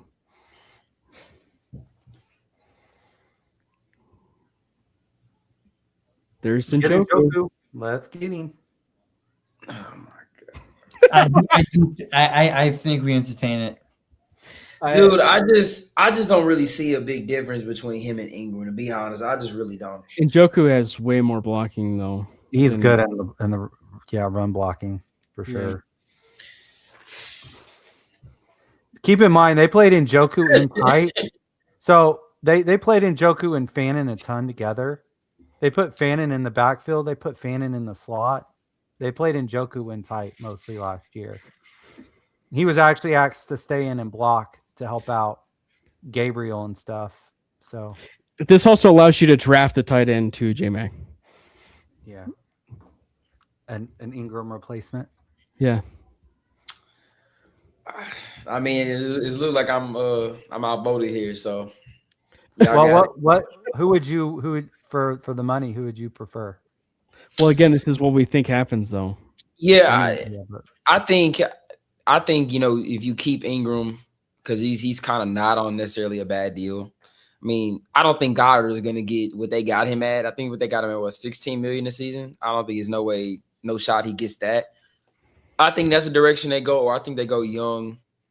I mean, because Njoku's a good blocker, but you know how the Broncos do. Like the Broncos run a lot of different personnel. Like they'll bring in a guy specifically for blocking. That's just going on what they done in the past. Like it's like I don't know. I just don't think Njoku. He has a bit of a drop issue. He's getting up there in age. Right here. You feel like I just think like I don't see bringing him in to kind of fix up the position, and he comes in and he has another bad season with drops. I don't So see how that helps. So with him being 30 years old, is it a 2-year deal? Is it a 3-year deal? Definitely a 2. I think 2 for $8. Yeah. 2 for $8 actually isn't bad. Like 8 a year. Goodness. gracious. You still How you are got- left with 15. I mean, yeah, I guess it's not the Matt- worst thing. Maddie? Or you can go get that boy from San Francisco, I guess. He does have a tender on him. I think it's like a mid-round tender. I don't But know. I mean, I wouldn't mind that at all. To be honest, I would rather Tonjes. I ain't gonna lie. To be completely honest with you. Hey, you're Second joining the Maddie fan club on that one. Like, I'm gonna be real. I just it's it's like, why would you bring in a guy who does a lot of? I mean, I'm not gonna lie. I just feel like the Joe could do a whole bunch of nothing. Like, I mean, he's a good blocker, but like we need vertical threat, man. Evan Ingram, him and Cortland Sutton, they were like 3rd and 4th in the league in drops. Yeah, You got to bring in a guy that's got their hands.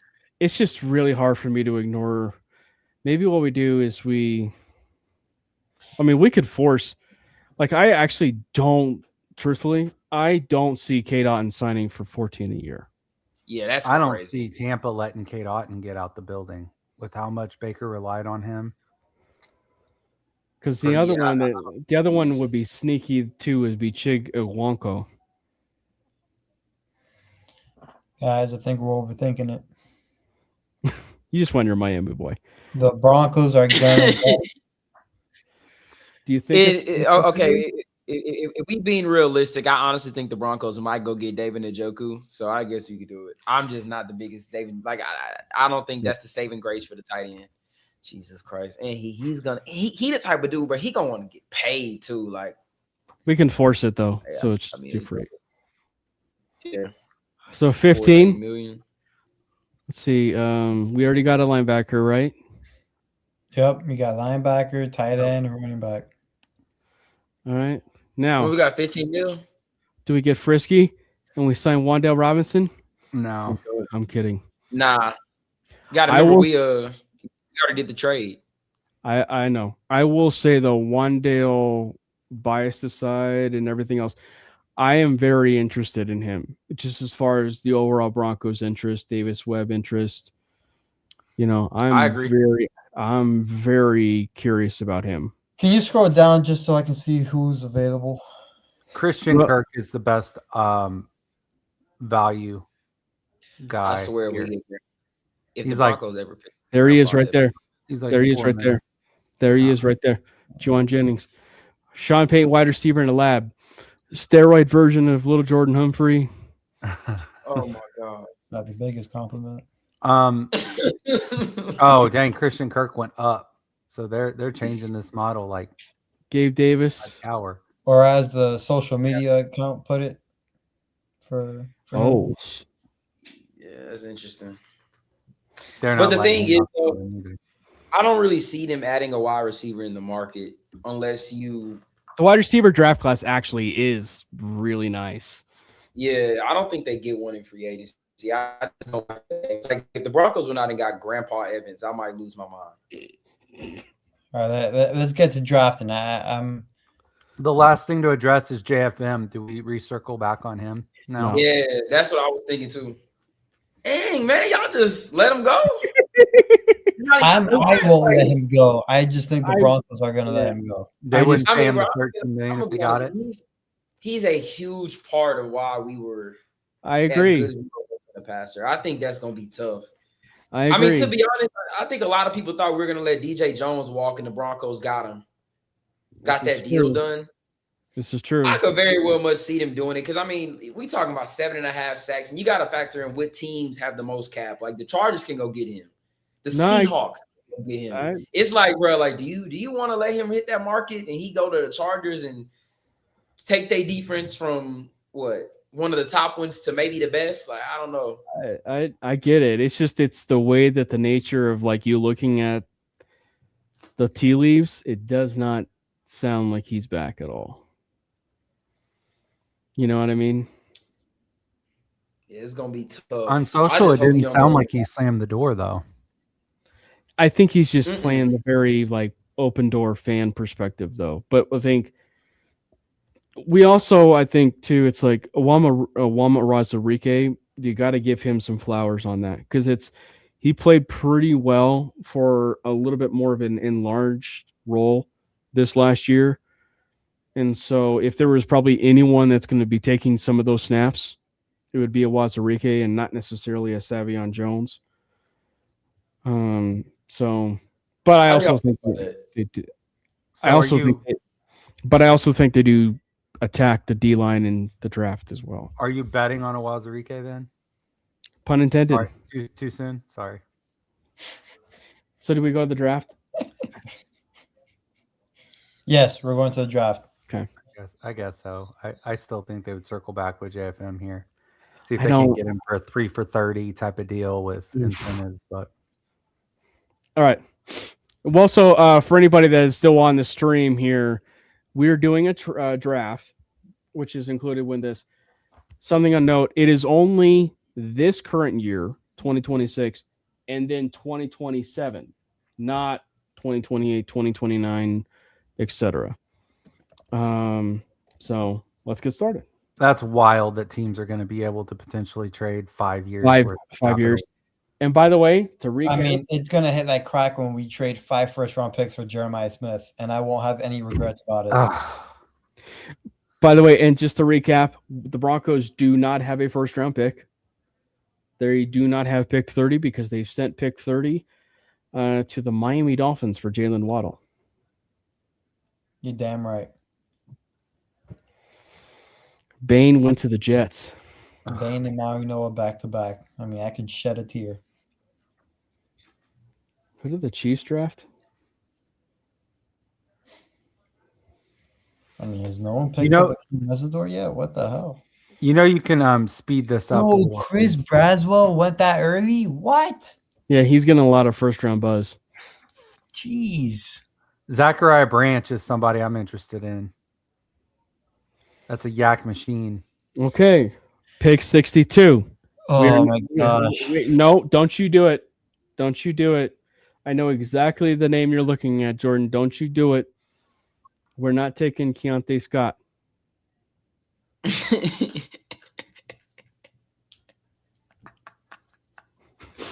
Oh man.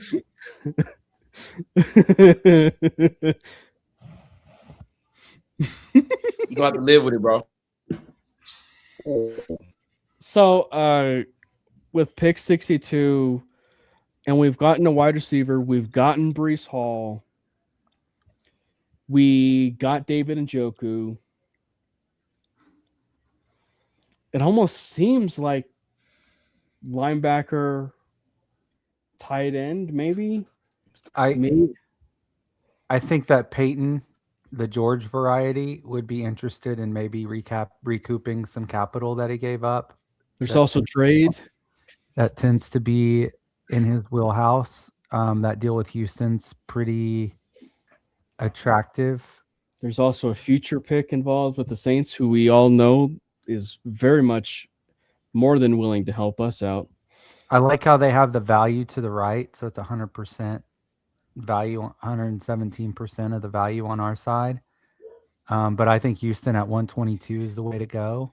Do we trade back, guys? Do we You're trade? trading back 7, you're picking up an additional pick. I think he would do that given the capital that he traded in the Waddle deal. I But would do the Texans one. yeah,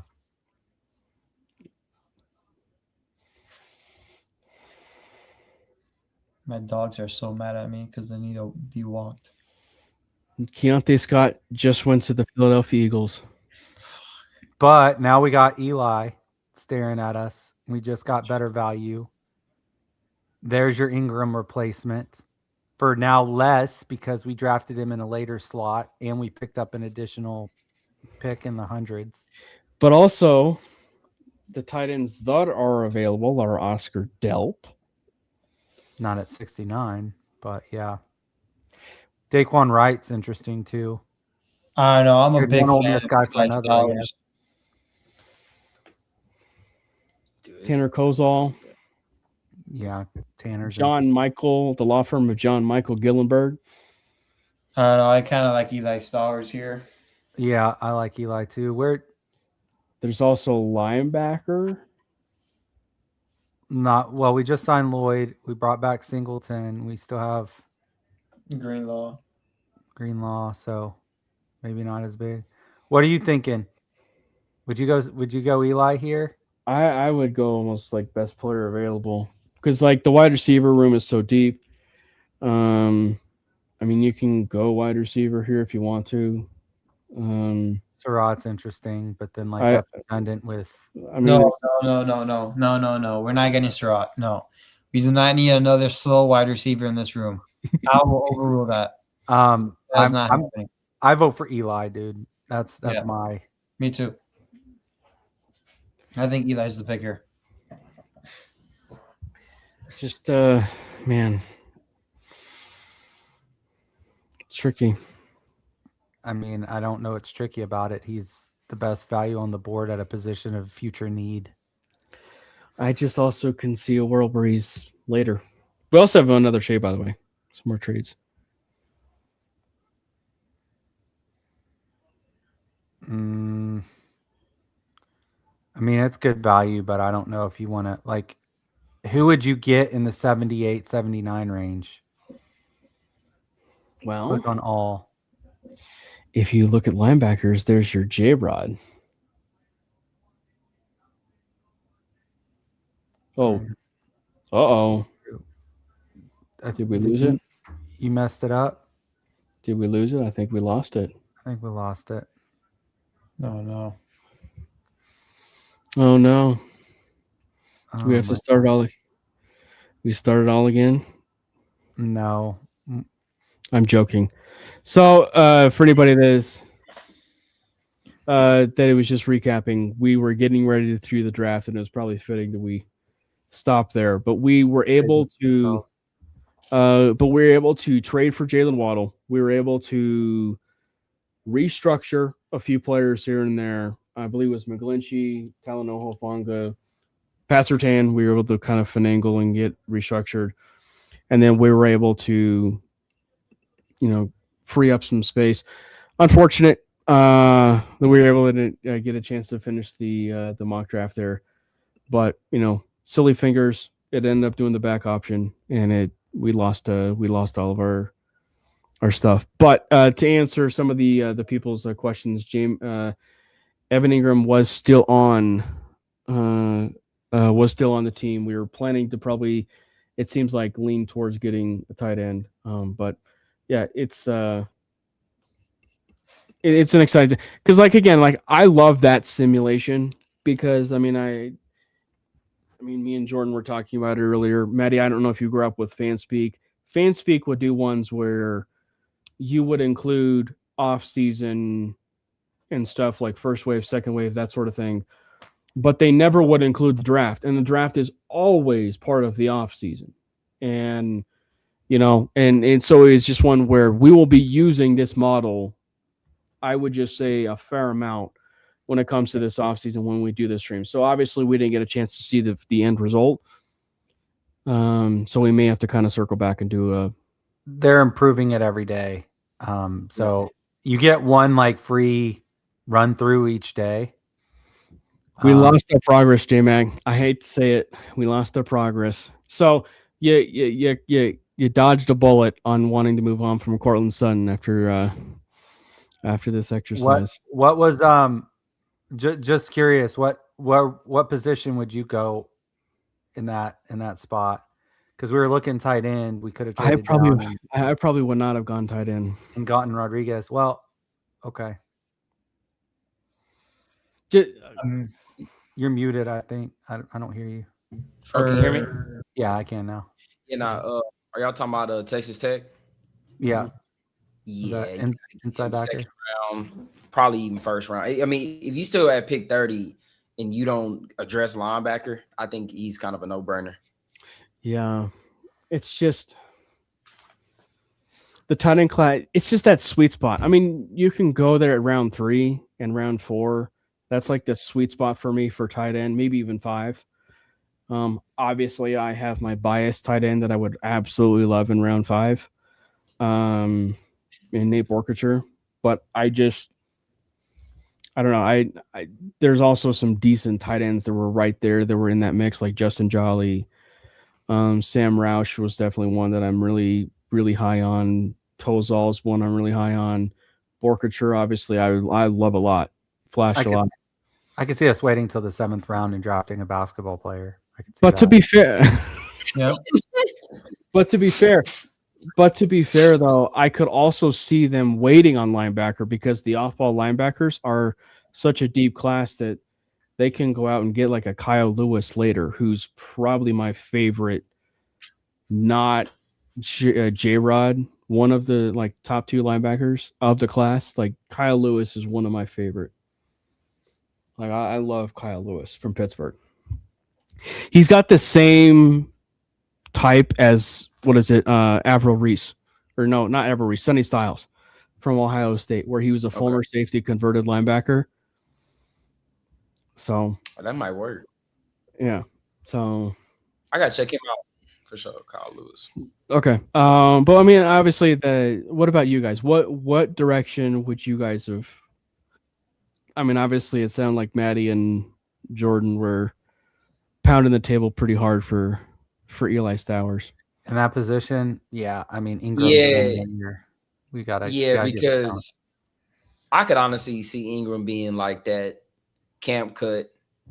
Especially if you gotta, because I'm not gonna lie, if you bring in Stowers, I feel like because I mean Evan Ingram was just so underwhelming last season, and I don't even think it had a lot to do with the scheme. I think he just wasn't the same player that he was in Jacksonville. But also, you can look at the drops. He kind of accepted his role too. Yeah, but I mean, like, do we just see him next year having a significantly better season? I mean, it's possible, but like, maybe under Davis Webb, but I just don't really see that. Like, I wouldn't be surprised if they go young. I wouldn't be surprised if they either sign one or definitely go the young route. And Stowers in the 2nd round is actually perfect, to be honest with you. I wouldn't mind that at all. I will say this. I just want somebody to catch the ball. I think that's. I will say this. If there's anything that I think happens, I think they go Ingram, their free agency tight end, their draft tight end, they re-sign Troutman, and that's their room. Okay, so you got a draft pick, free agency tight end with Ingram and Troutman. Mm-hmm. No Lucas Kroll anymore. I don't know, because I see a role where they could bring back Nate Atkins. Fullback. He'd have to just change positions fully to a fullback. Yeah, you have to be a fullback. But then it's like, because for some reason we were Atkins and Prentice. So it's like they're going to have to choose out of one of those for sure. I'm picking Prentice. I will miss Adam Prentice lining up as our ex. Dude, what was up with so bad? So what bad. What are we doing? Fun times, man. Maybe that's why Sean Payton is maybe giving up play calling. By the way, Maddie, J-Mac talked about it. Jordan talked about it. I talked about it. What's your thoughts being on the stream? Davis Webb giving up play calling. Davis Webb taking on play calling, getting play calling. We had to do it or we were going to lose him. And we were going to lose him to somebody. Maybe we were in direct competition. Yeah, Joe Brady is now the guy in Buffalo. But we might have actually lost Webb to Buffalo in that scenario because Webb and Josh Allen are tight. That would have sucked because what we need above everything else is continuity on that side of the ball for Bo Nix. And Webb is his guy. We need to keep Bo comfortable. We need to keep things oriented. The whole organization goes as Bo goes. We just saw that in the AFC Championship game against a team that was anemic and could do nothing in the Super Bowl, right? We say what you will. We lost to that team still. Mm-hmm. 2 plays did us in, but Bo Nix is imperative that we surround him with the talent and the structure to be as successful as possible, or our ceiling is capped. So we had to do it. We had to give Webb that role. It took, Sean, people are still flabbergasted that he would even consider giving up the clipboard, but I mean, when you've done it this long, I understand why people would feel that way. But that's where we got it. I mean, Oh, yeah. when you're stressing it in the play call in and it's 14 seconds left on the play clock and we're not even at the line of scrimmage yet. Yep. Like shades of Nathaniel Hacketttville for me. Not Like, quite. I'm just we can't have it.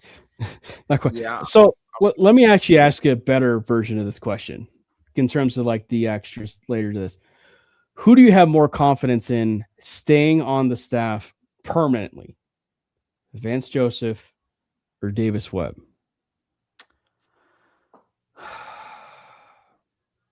There's a follow-on question. What are Coach Payton's true intentions? How much longer does he truly have? Because if he only has 2 or 3 more years left in him, then I think there could be that Walmart money can go far. And There's no cap for staff right. salaries. Well, and I'm saying that like assurances could be made, right? And a little bit more than a handshake agreement. Vance had as good of an opportunity this offseason. So with did like a Davis third of too. the NFL with openings and the reputation of having the best defense or one of the best defenses in football.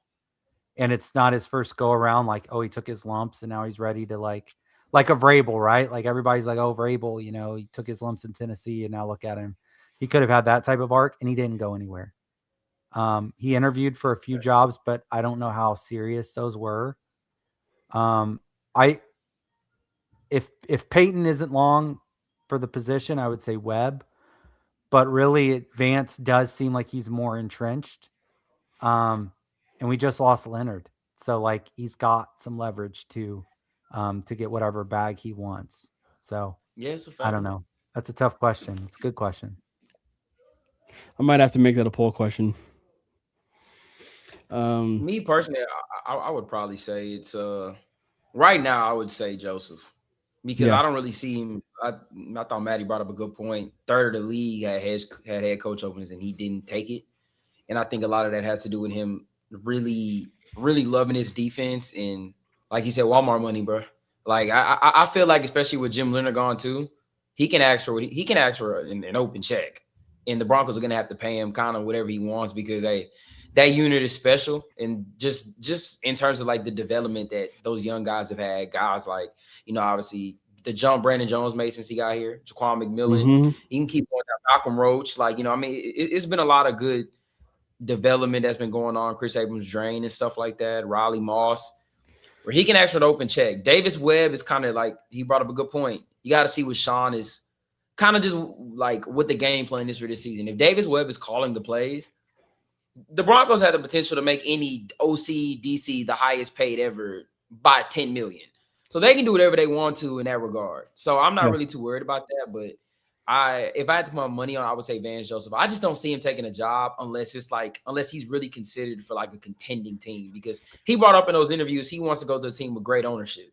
Said ownership matters, and when his first go around in Denver, they didn't really give him a lot of leeway, you know, to make decisions and stuff like that from what he said. So I just don't really see a job like that coming available.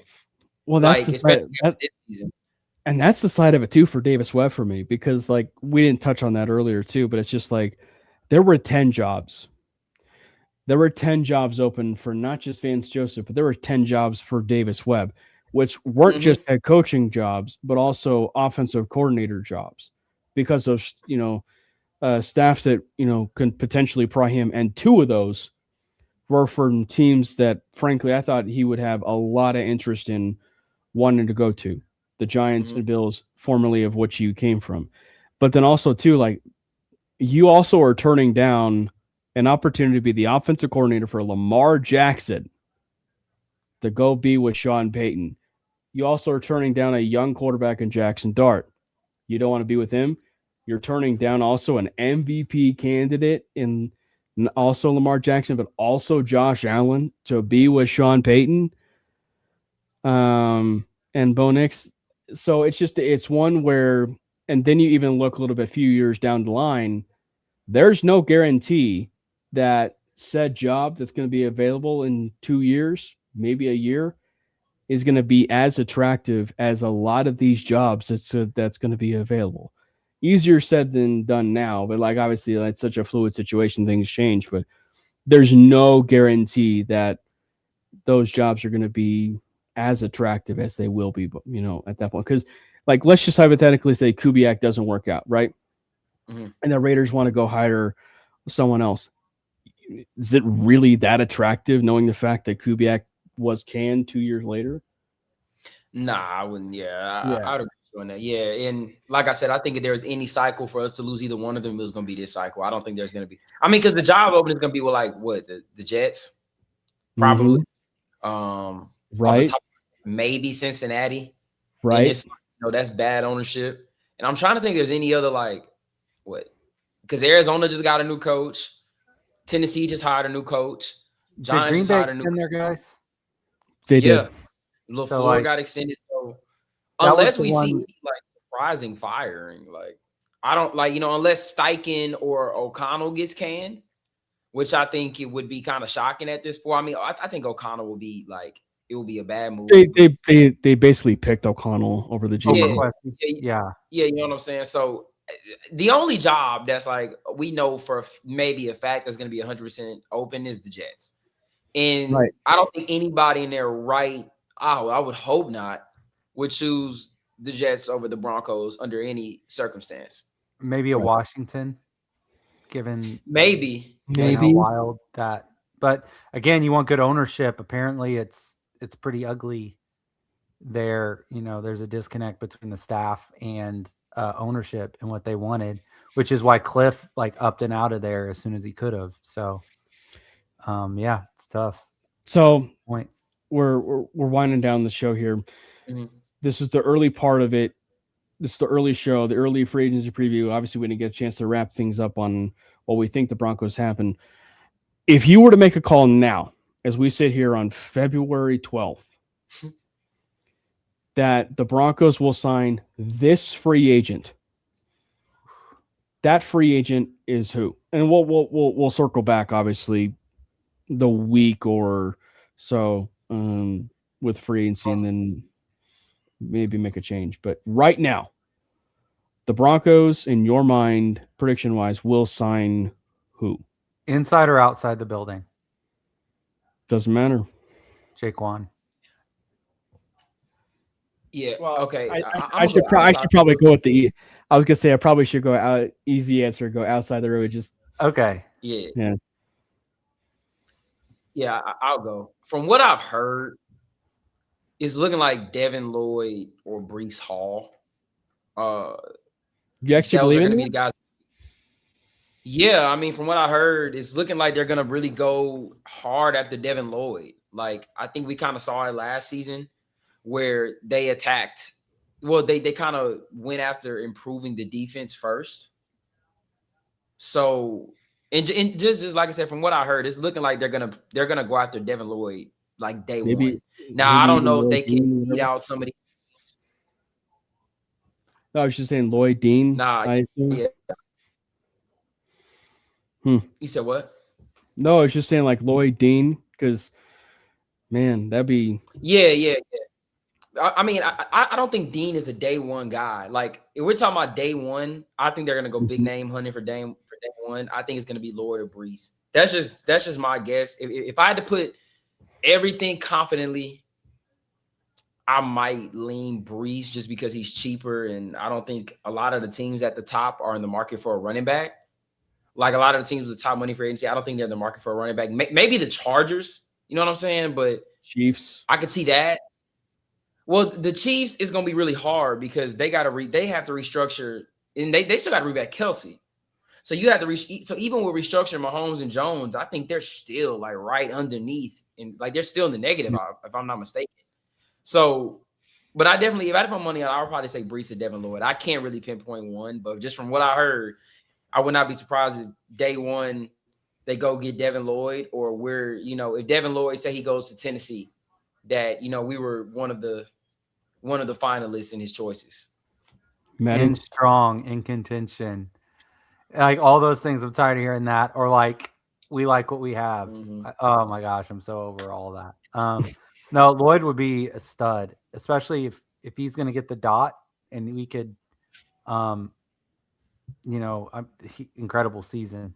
The type of man, if you can just drop him into our defense, so many Well, holes. and the very high reward you're gonna have if Greenlaw hits and you have Greenlaw and Lloyd. Whew. You get through them, and then number 9's hunting your head behind him, just. So, Matty, your outside free agent.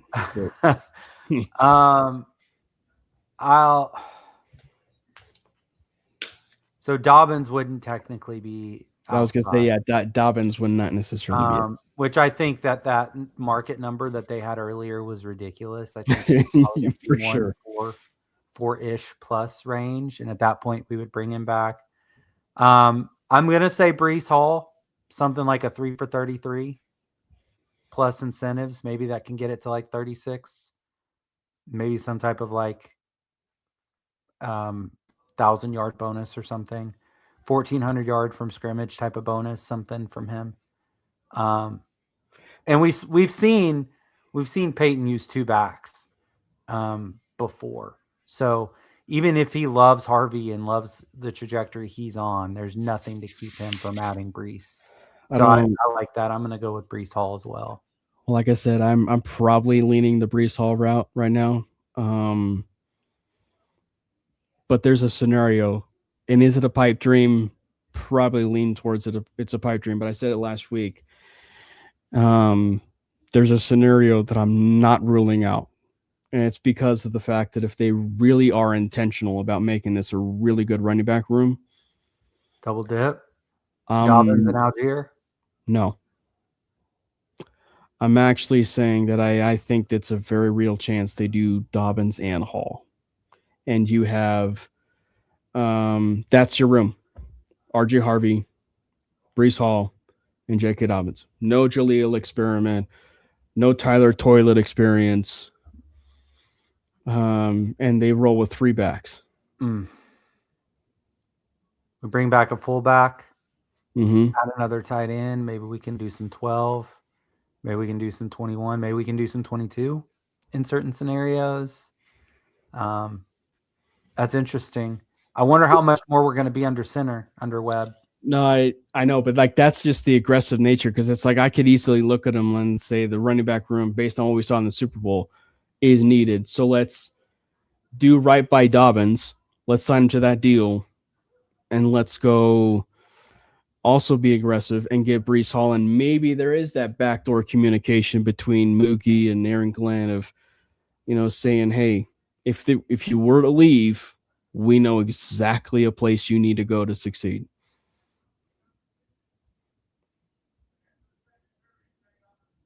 Yeah. No, you might have lost your. Can you hear me? Yeah, you're good. Yeah, no, I was saying that that's a dream scenario for me. I think Dobbins and Breece. I don't want to see Dobbins leave personally. I think he was top 5, top 7 before he got hurt. It just sucks that his injuries aren't even knick-knack injuries, bro. They're freaking it's just unfortunate. And I think he was I don't think I'm injury prone. I just think it's when you tear your Achilles, you tear your ACL, and it's dude, it's rough. But I think Matty's right. I think his market value is going to be way lower, and I think if the Broncos are serious. I mean, I feel like you got to learn your lessons at this point. A 2-back system. Let's say you don't get Breece, you bring in JK. He gets hurt again. Now you're back at square one like you were last year. You know what I'm saying? So it's definitely it's tough. It's a tough going, but I would definitely say if you bring back both of them, you might have the best running back room in the conference, maybe in the league. You want to talk about diversity? You got a pass catching back. Breece can get vertical between tackles, and you got that bruising back in JK. I mean, for as much as we ran the ball, I love it. If you're replacing Tyler Toilet, I mean, you have RJ Harvey in essence replacing, Bidet and Jaleel. And RJ Harvey, for as much crap as he gets, had almost 15 touchdowns. So what's up, Jordan? Your power went out. Yeah, just another typical day in Miami. Is that because you want David Njoku so much, so it decided to go with your power? Maybe that's a sign. So we were just saying, is there a free agent outside? Because Maddie decided to break the rules here on mainly. You didn't give me the rules. You said inside or outside, and I answered immediately. So, is there a free agent? You're making the call now, and then we'll circle back like the week before free agency, because we do these predictions and stuff. On what I want to happen or what I think is going to happen? what will happen? What will happen? The Broncos will sign player X in free agency. I honestly think they signed David Njoku. Njoku, Breece Hall, J.K. Dobbins. Devin Lloyd. Go take Omar Cooper at 30, and let's ride. I'm okay with that. If we are drafting at 30, I'm going to be disappointed. It is You feel me? It feels like a prime trade up spot too, though. Honestly, it just wouldn't make any sense. At that point, you just trade the pick. You should have traded the pick during the season when I don't know what they thought was going to happen. I don't know why they was like, we value our first round pick, and it's like y'all are probably gonna finish with a top 2, top 3 seed in the conference, and then now you finish with the 1 seed and you're sitting at pick 30, and now it's like, we're gonna see. It's gonna be like, AJ Brown. They came out today and said that they're gonna be listening to trade offers. I think that's very interesting. We're gonna see what Miami does with Jalen Waddle. I feel like there's moves to be made. I just feel like the Broncos have to get off. At this point, the draft is like, you're honestly drafting for dead pieces at this point. Because I believe with the current roster, you can go win a Super Bowl. We just saw that. Like, I believe the draft is you can draft for need, but you draft for long-term need. I don't think you're going into the draft you're drafting day one starters. I agree with you to the point where that's where I'm wondering if the 30th pick isn't one where they stay firm and they're actually trading up. So, like, if there's because like there was the speculation last year that was, right, like if said person, Tyler Warren, Colson Levin, whatever, Ashton Genty, whatever, like if they were within range, they were trading up, right? Like that was a rumor that they were trading up. So Kenyon Sadiq, he happens to be in sniffing range, farting range for them to actually, get, him within like pick 15. Yeah, I'm calling, so or maybe free agency though. So if we get an Njoku, that limits. I don't think they trade up for a tight end. But even then, like a Jordan Tyson. Yeah, now that moves me. Any one of those top 3 wide receivers, was it it's Carnell Tate, Mekhi Lemon, and Jordan Tyson?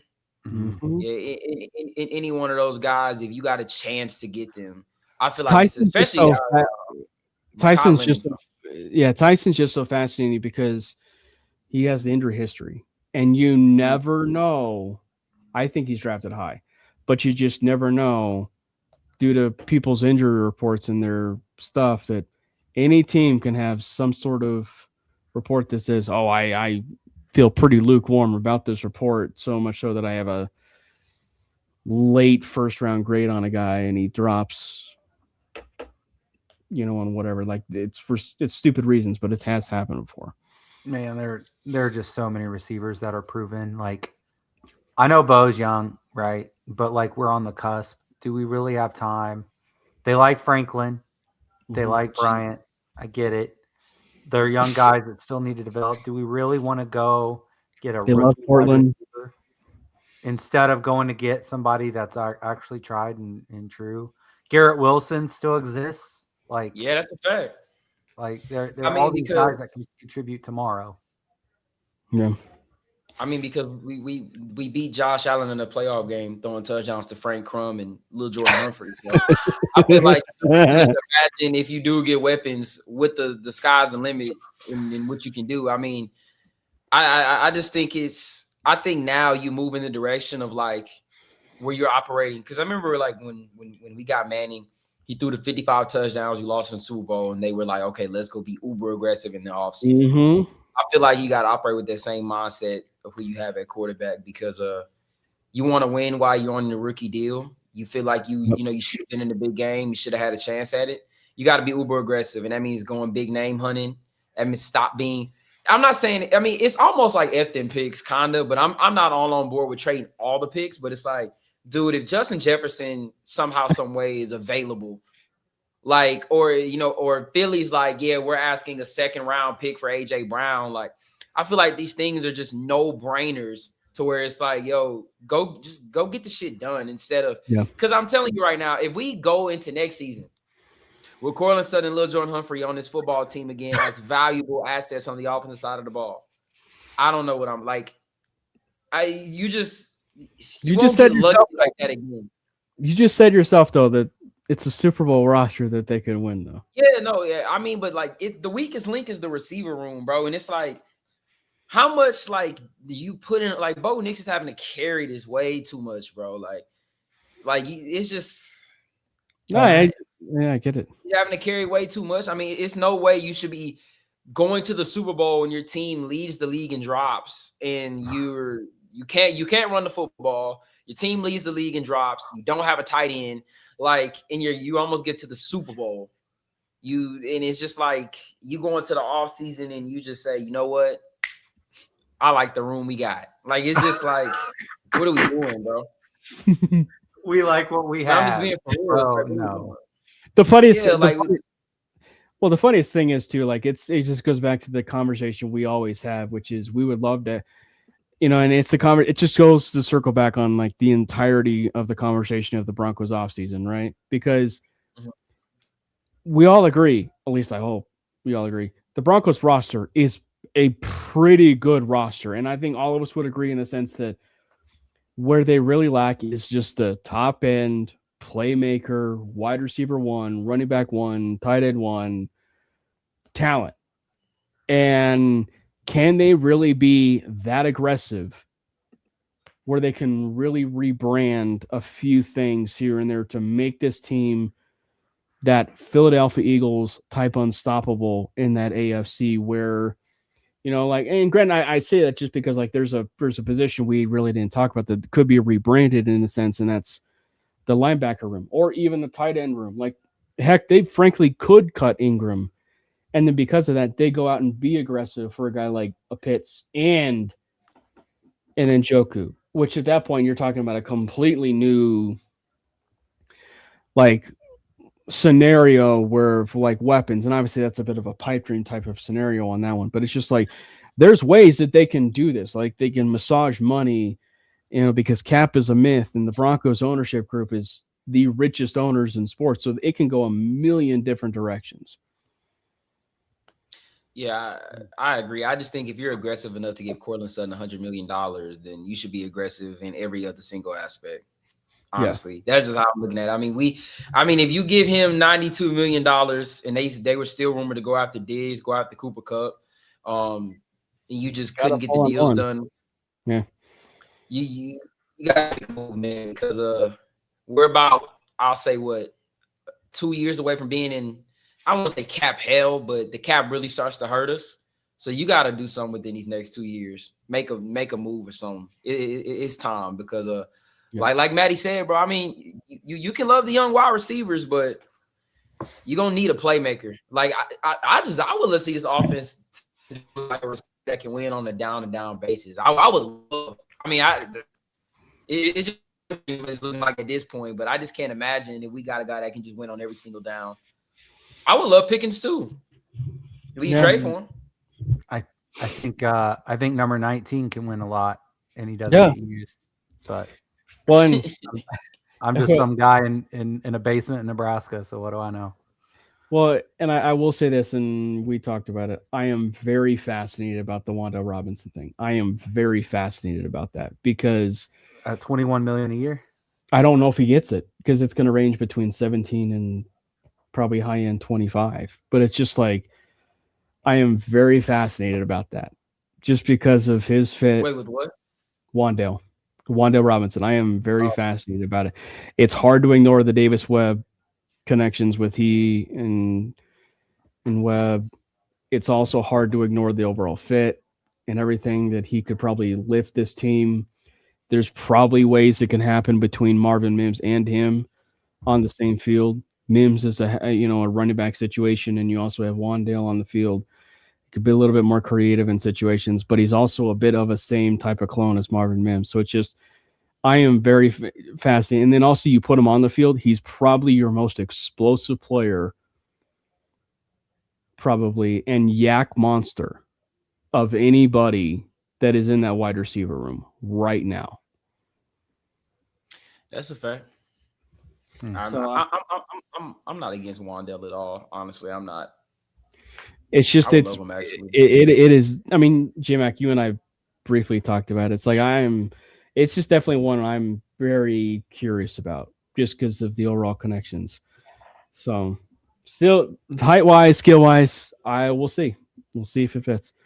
It's gonna be a fun free agency though. It's gonna be a fun off season, and J-Mac's gonna have you covered on what he's got going on. Obviously, we're gonna have you covered over here at Mainly Broncos and the MHRT network. It's gonna be a blast. We will be using that simulation more and more as the months and stuff progress and everything.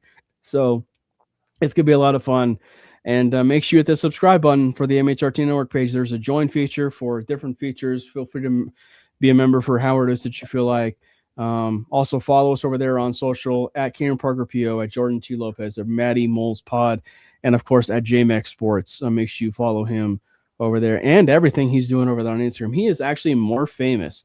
This might actually surprise you. He is more famous on Instagram than he is on X and actually Twitter, with how popular he is. So no, yeah, and also too, we do a bunch of short form over there on Twitter. On Twitter every once in a while, but Instagram, YouTube Shorts, TikTok, of course. So we do a bunch of short form over there. So make sure you go check us out. And as always, we will make sure we see you guys next week. We might do some more free agency stuff and maybe dabble in maybe some other maybe non-NFL news. Maybe kind of just take a little bit of a breather, and some of that. But yeah, we'll definitely have you posted. And we'll see you guys next week. And of course, before we go, God bless Bo Nix. Let's go Broncos! God bless Bo Nix! Fast lane when I pass in the street, bag of money in the passenger seat. Simcoe's been asking for me on the road from the west to the east. Way up, I might never come down, cause the coast's racking up the flight miles.